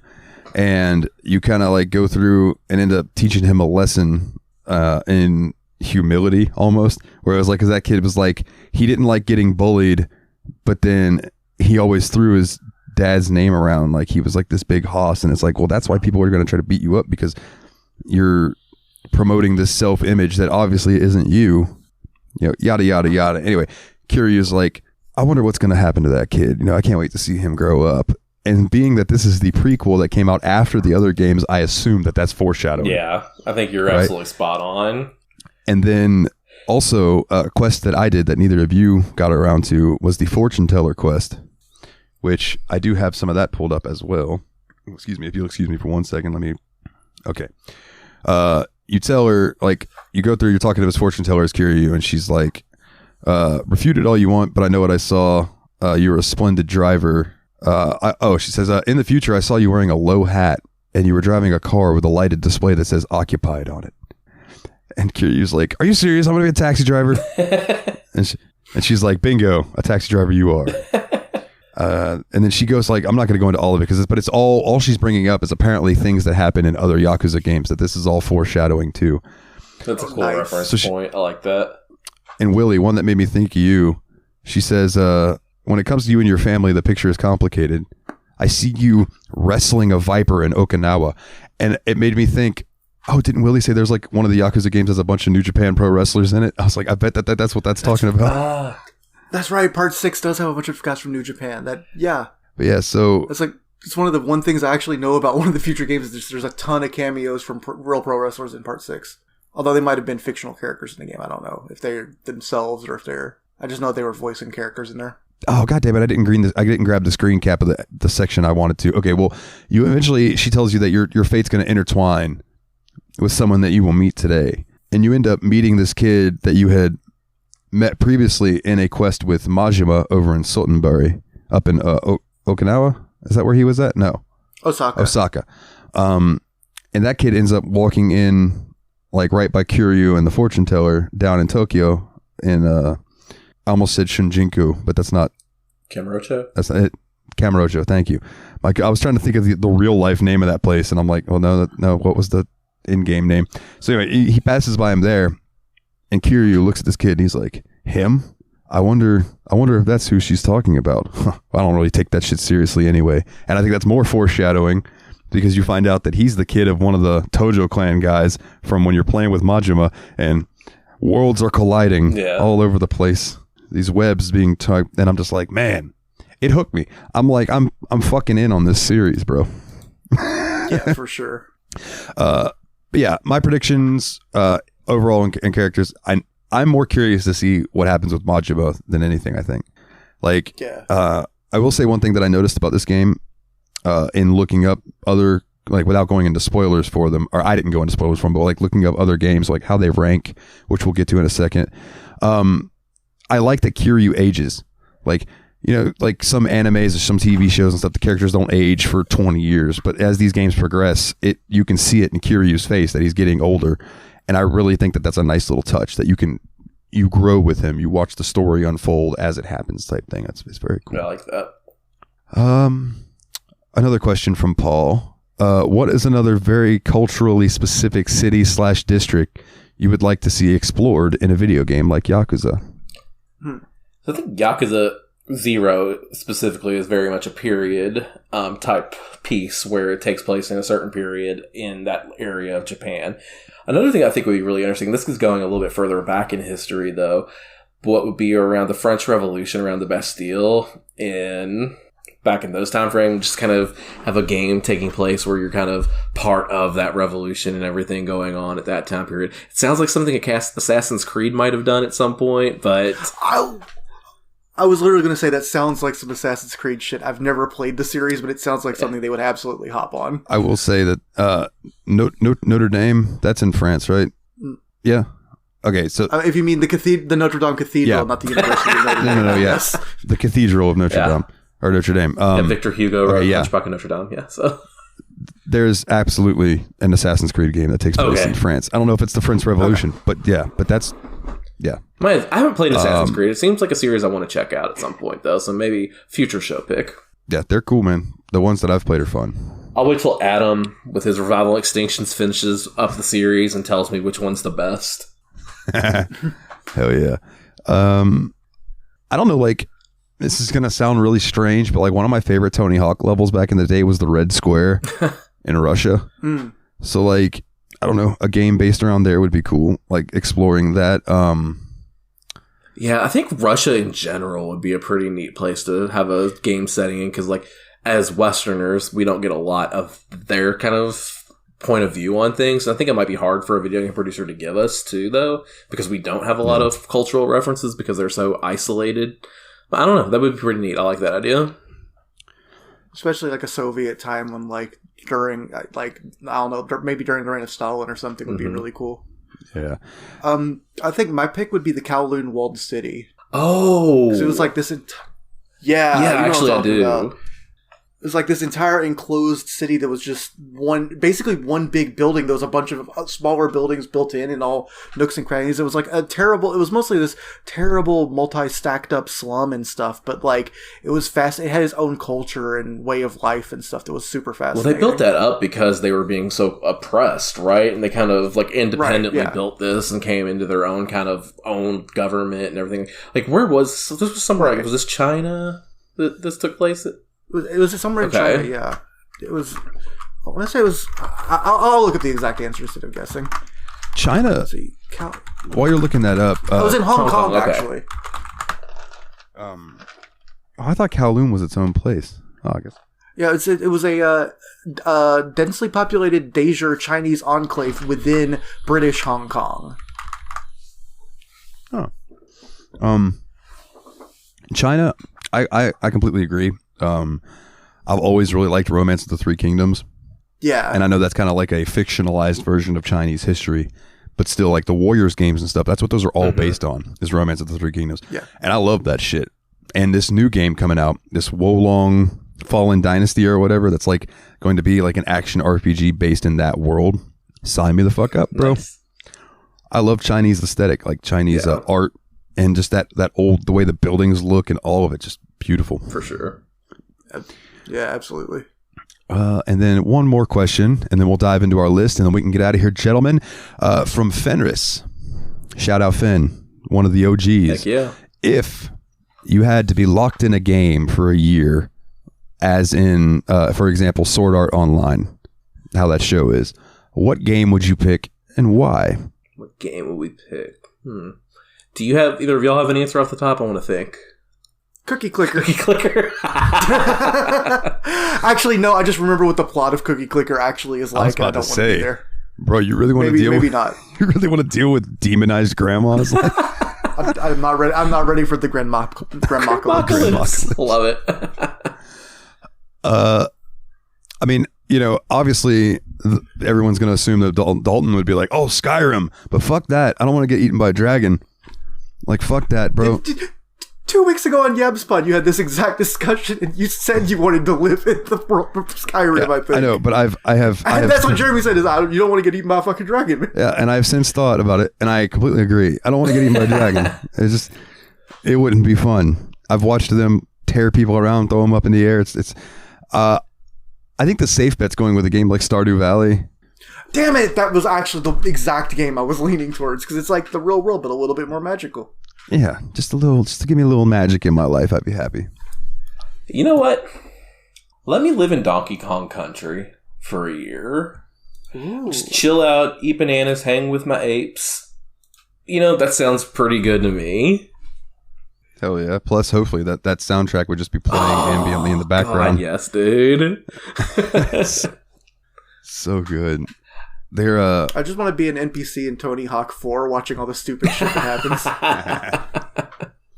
Oh man, you want to see real stupid shit? You should be an NPC in Tony Hawk's Underground 2 on the level that was based on some shit they did in Jackass, where it was this big downhill thing put together with like plywood and all kinds of other stuff. It looked dangerous as fuck, but apparently it was real. And real skaters would go down this fucking thing that was this big hill of just death. I'm trying to think if there's an actual sincere answer I would give for like a specific world that I would really enjoy hanging out in, and like I think Stardew was actually a pretty good one. I'm trying to see if there's anything that comes to mind. It's a hard question because like in so many of these games that you love, you also can identify that that's not a world you want to live in. Like you don't want to run into a cyber demon while you're trying to get a Starbucks. I mean, you know. Yeah. As much as I would like to live in Persona 5, like I don't want to have to worry about going into people's palaces and things like that. Like, no. Yeah, and there's like as much as I love Dragon Quest 11, I do not need to have dragons and slimes even invading and beating me up because I'm an NPC. A red slime will destroy me. Yeah.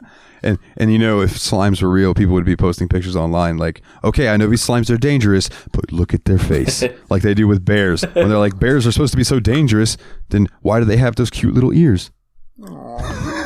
Exactly, yeah. Nate held up his slime. Exactly. That thing's freaking adorable. And you'd walk over to it and be like, hey, little dude. And it would bite your hand off or something.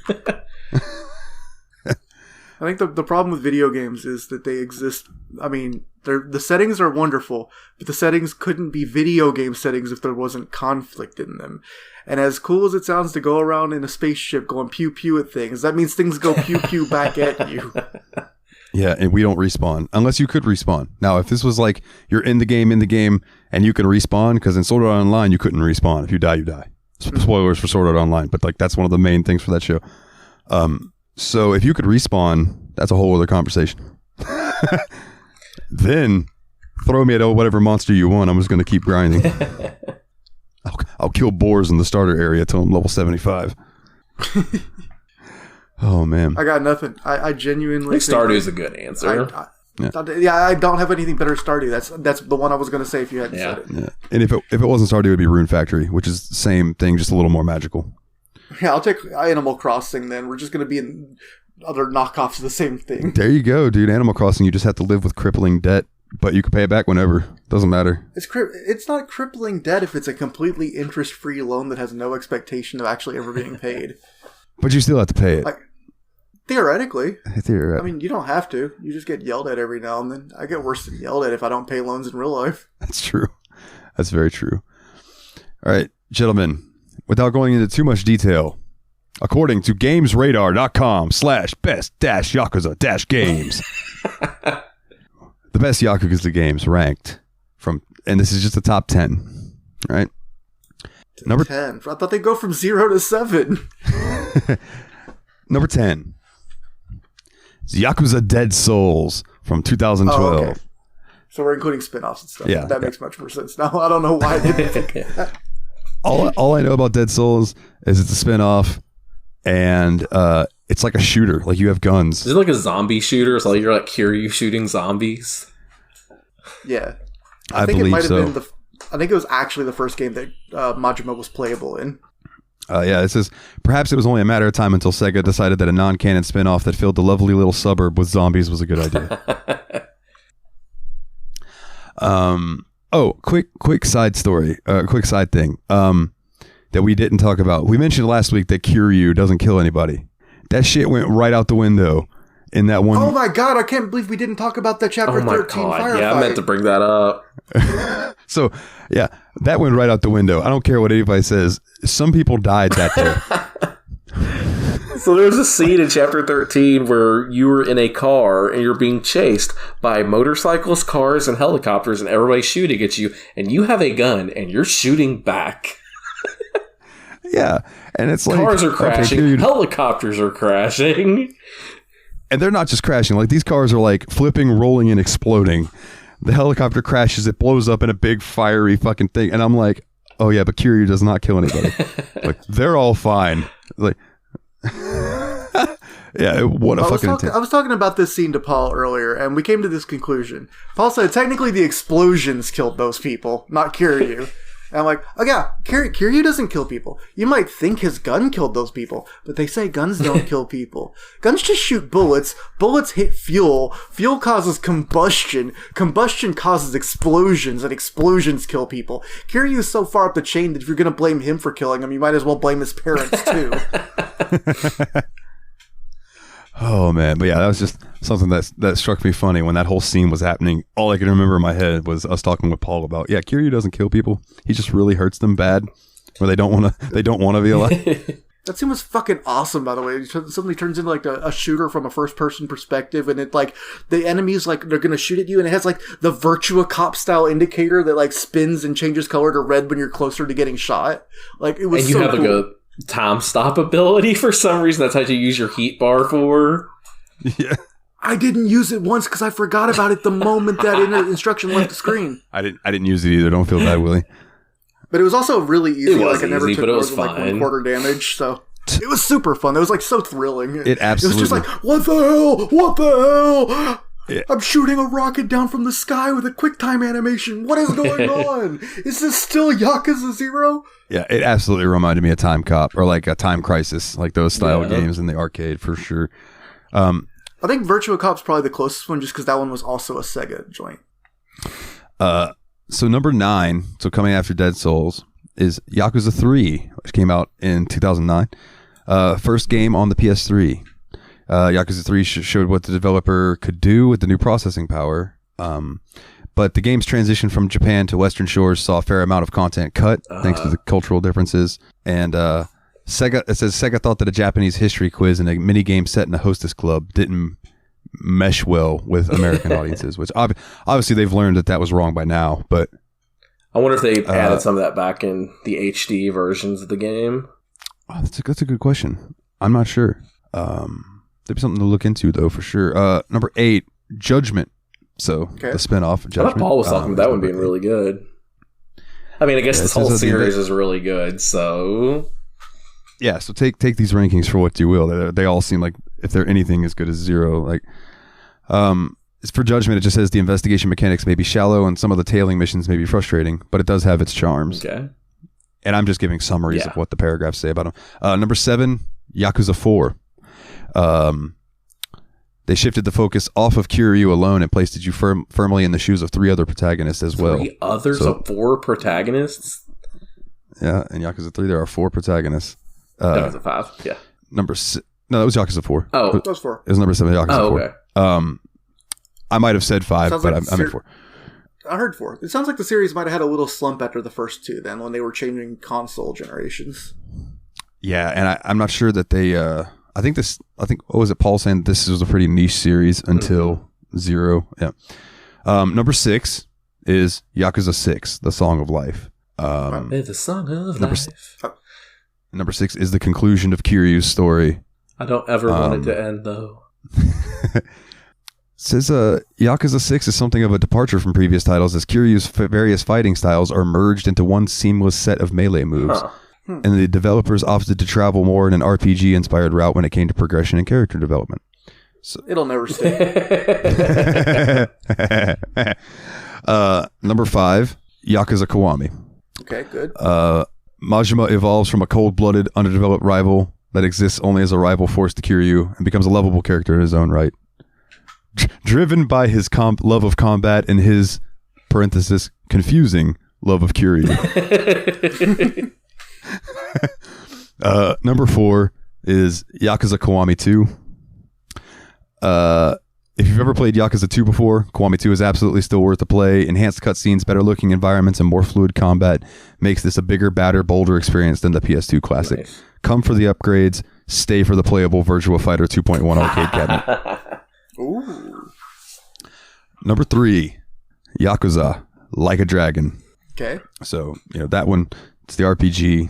We all know. I'm really looking forward to playing Like a Dragon eventually. I'm looking forward to playing all of these. I'm not gonna lie. Yeah, I think the only thing that might hold us back from playing Like a Dragon immediately is just wanting to see what happens next with their boy Kiryu, Yeah, absolutely. It's like I almost don't want to leave him behind, even though I'm told we'll love Ichiban too. Oh yeah, that's right. I for some reason my brain just then blanked for a second. I'm like, wait, what do you mean? Oh, that's right. Yeah, that's right. Like a Dragon's completely new story, new people. Number 2, Yakuza 5. Yakuza 5 benefits from everything that came before it. Every single Yakuza title that was developed en route to Yakuza 5 contributed something to this stunner of a game. Perhaps a nod to the eponymous number. You have 5 mind-boggling cities to explore and 5 characters to control. Wow. Holy shit. As you unpick the game's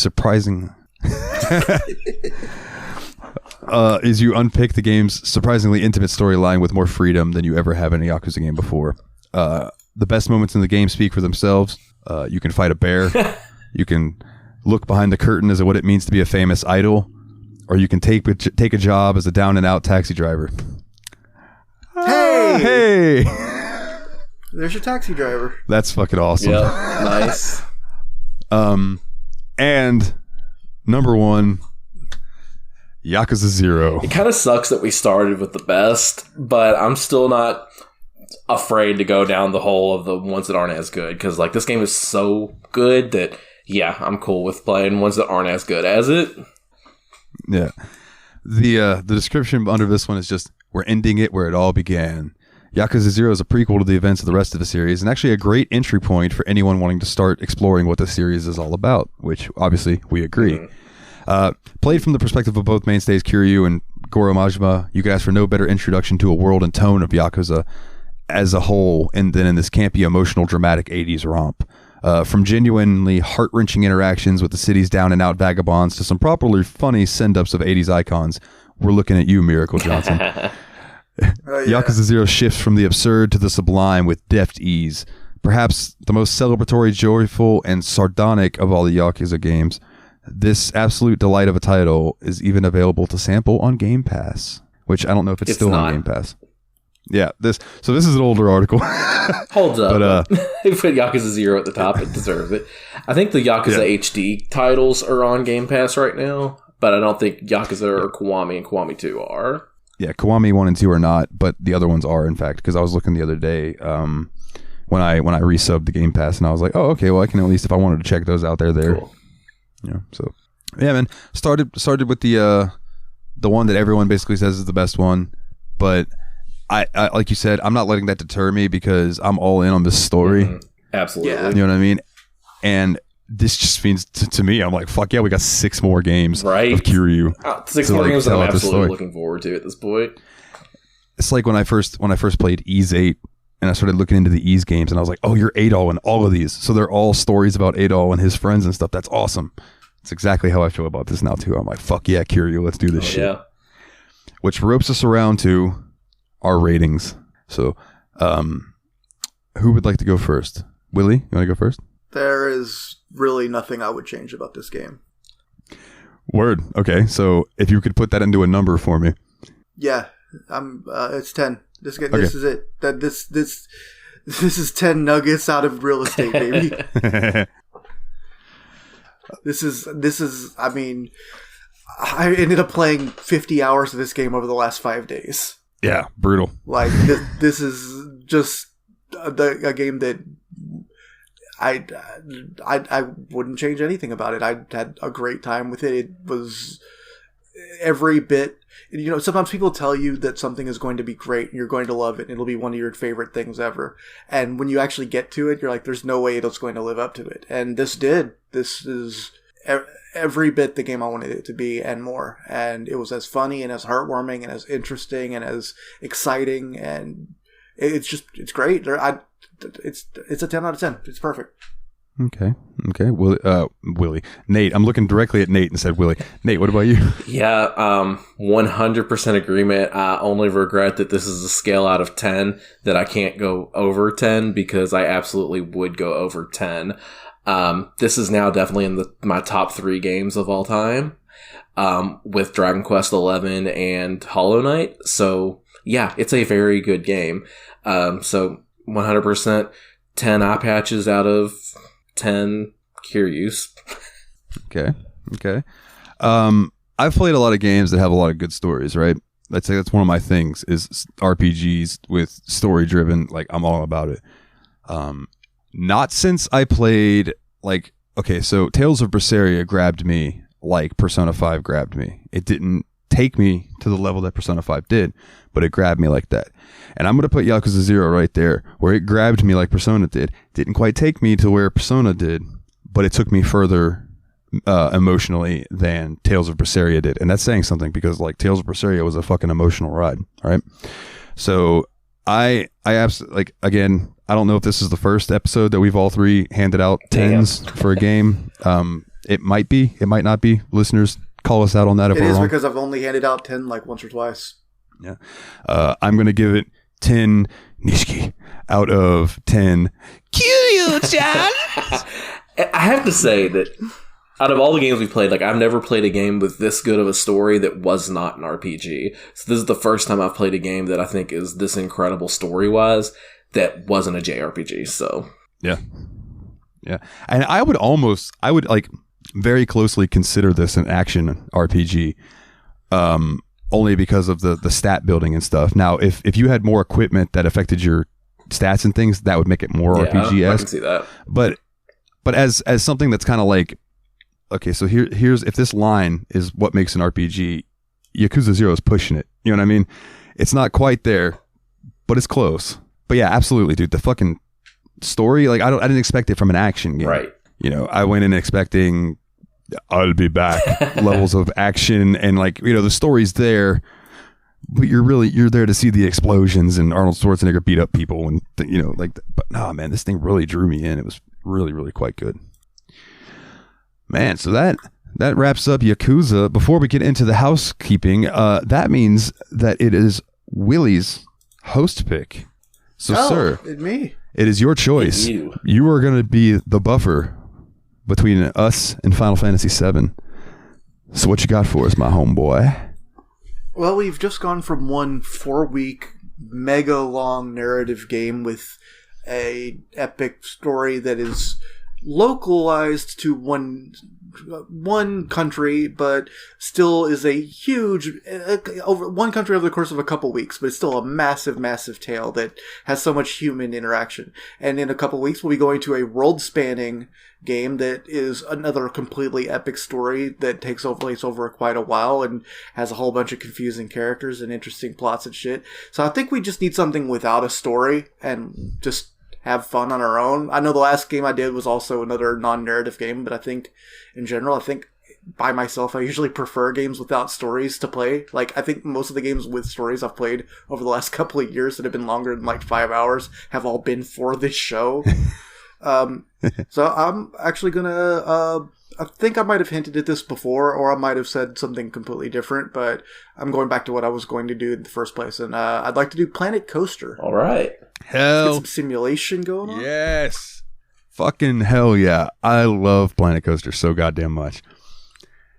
Oh, dude, I can't wait. So, I have an idea. Now, this is just something if we all three have time for it, right? At some point this week, I want, and I mean, I can do it and stream it to the Discord, or one of you can, but I want all three of us to have a sandbox mode. And we just, like, one of us picks a ride, tells kind of the other person playing, like, oh, let's put it over here, and let's work together and build a park. Heck yeah. But then also, like, have our separate where we're playing through the normal game and things like that. But I think, like, doing like a Steam Machine Land or something and seeing how we could do Steam that. Machine. Yeah. I think it would be beautiful. We could maybe even build a coaster, call it the Steam Machine. That would be fucking fantastic. I think that'd be fun. We'll figure it out, man. Good fucking choice, bro. Like, I'm excited. I almost picked a truck simulator, but a truck simulator is probably going to win pretty soon. So I didn't want to double dip us. Yeah, that one is it's still on the poll. It's going to be on the poll until Final Fantasy VII? Until our next episode, and then that will be pulled, and Final Fantasy VII will be up, and then we'll see the next. If it's really the Final Fantasy, how are there 7 of them? Well, what did Paul say? Push glasses through brain. On that note, let's clean this house, Dalton. Yeah, buddy. If sorry, it's lower than I normally look on the notes. I was like, where's all my stuff? It's down there. Body and you think of sex. If you want to come check us out on social media and things like that, check us out at the Steam Machine Podcast on Twitter.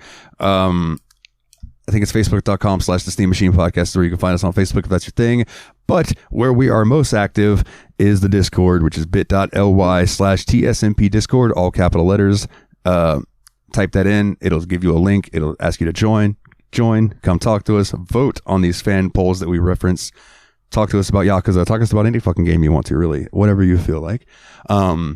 If you want to support the show, which we would very much appreciate, it's helping me literally keep the lights on, and I appreciate the hell out of each and every one of you who do donate. It's patreon.com/the Steam Machine Podcast. And if you donate $1 or more, you'll get your episodes early every time we release one. And if you'd like to donate $10 or more, you get a special shout out at the end of each episode, like these wonderful, wonderful people: Nate Sir Cogsworth, the 7th of Juniper, Jeff, the original expendable Mr. Syllables himself, old Jeffy Lube, and Aris or Adam, otherwise known as Aris or Adam. And shout out to his podcast, Revival and Extinction. It's man, that new editor he's got is doing a good job. I'm really happy for him. I kind of hear he's an asshole though, but you can only get so much out of a guy. All artistry is madness in one way or another. Yeah, this guy's a really big asshole. Here's the biggest asshole in Keystone. Check out Nile the Nightmare. Yeah, if you want some of my music, you can start to hear it in my voice that I've been talking and I don't feel good. NileTheNightmare.bandcamp.com if you like our intro music and our outro music, which this week the outro is going to be a little different, so don't worry about that. But check us out over there, or check me out over there. Also, if you want to click any of these links, is bit.ly/Steam Machine Podcast, capitalized phonetically. There you can find links to like my Twitter, Nate's Twitter. I don't think Willie uses his Twitter, but I think I might have a button on there for him anyway. The merch, if you want to get a shirt, tsmpproductions.threadless.com. And I'm trying to run through all this stuff. Oh, shout out the YABSPOD, yet another BS podcast that me and my buddy Jeremy do each week. And shout out to the JRPG Report, which is a weekly JRPG news show that I do. So if you like the sound of my voice and you'd like to hear more of it, you can hear me on those 2 other shows. It usually sounds better than it does right now. He's sick. Yes, I am doing my best though. And Nate, you have some things on the website that are buttons and links to your stuff as well, sir. So you go ahead and promote your stuff. Yeah, still kind of on my hiatus from Twitch, but you can still find me on Twitch, Twitter, and TikTok at TurtleBearMan. I will start streaming at some point again eventually. Hell yeah! Oh, and we do have a TikTok for the Steam Machine Podcast as well. Sure, we do. That Nate put together for us. So if you'd like to go check that out, is it just at the Steam Machine Podcast? The Steam Machine Podcast on TikTok. Yeah. All right, then you can find us over there. Willie, Got anything that you'd like to plug, promote, anything? You know that I've talked to dentists before, and they've said that if you just use the little, like, handle disposable flossers, that's pretty much as good as flossing. And if you're, like, not going to do it at all unless you use the real thing, then you might as well just use the little flossers. So get those little flossing things. Nice. They're nice. I want to say I use those, and they're wonderful. So yeah, I back that 100%.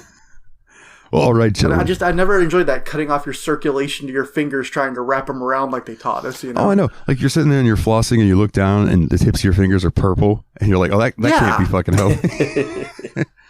Yeah, floss your teeth. Don't be like me and have to have teeth surgery and all that kind of shit. So floss your teeth, motherfuckers. On that note, they are the Brothers of Destruction. My name's Dalton. Catch us next 2 weeks for some Planet Coaster, and as always, guys, breaking the law, breaking the world, tenderness. I wish I remembered the words to the other one of that. Baby, I love you. You love me. That's all I remember.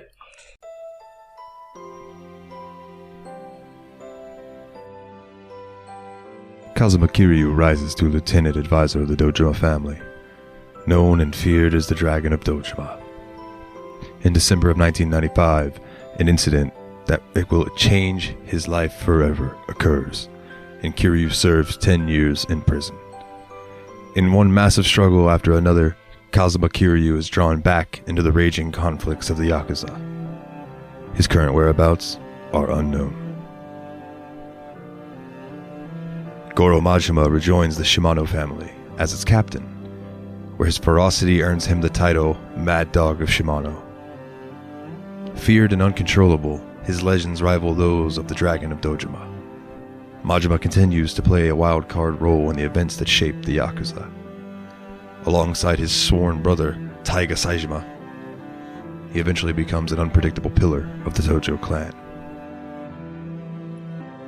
Under the aegis of Sera and the Tojo clan, the area around the empty lot underwent a dramatic revitalization. Today, a new emblem of Kamurocho stands proudly atop that storied lot, the Millennium Tower.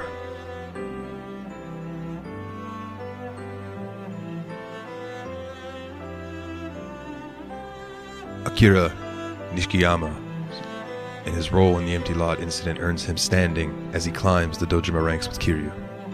Sworn brother since the days at the Sunflower Orphanage, he stays Kiryu's confidant.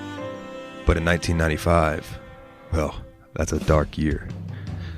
In the events that follow, while Kiryu serves time in jail, Nishikiyama becomes a changed man. His ambition to climb the ranks of the Tojo clan steers his fate.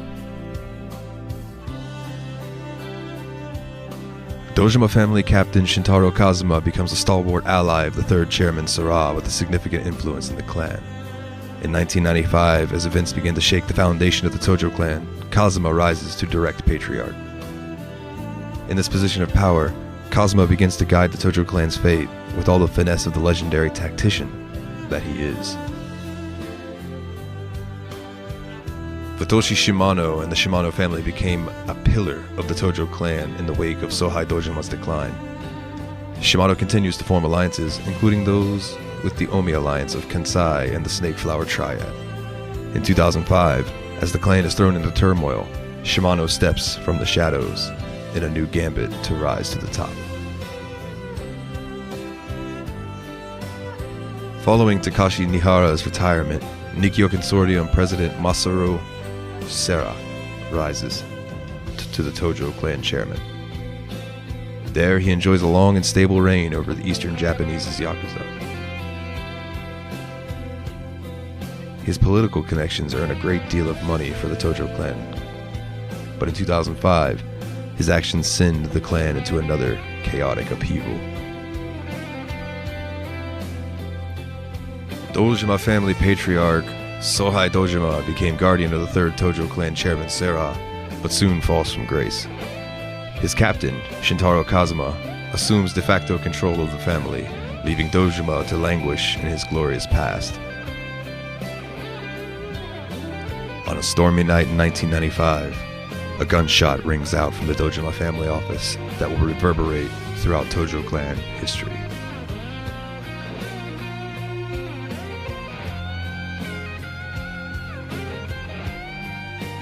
Jikamade Kiryu. Jikamade Yakuza. Stick around for my vocal cover of Rain from this game. We love you all. Take it easy.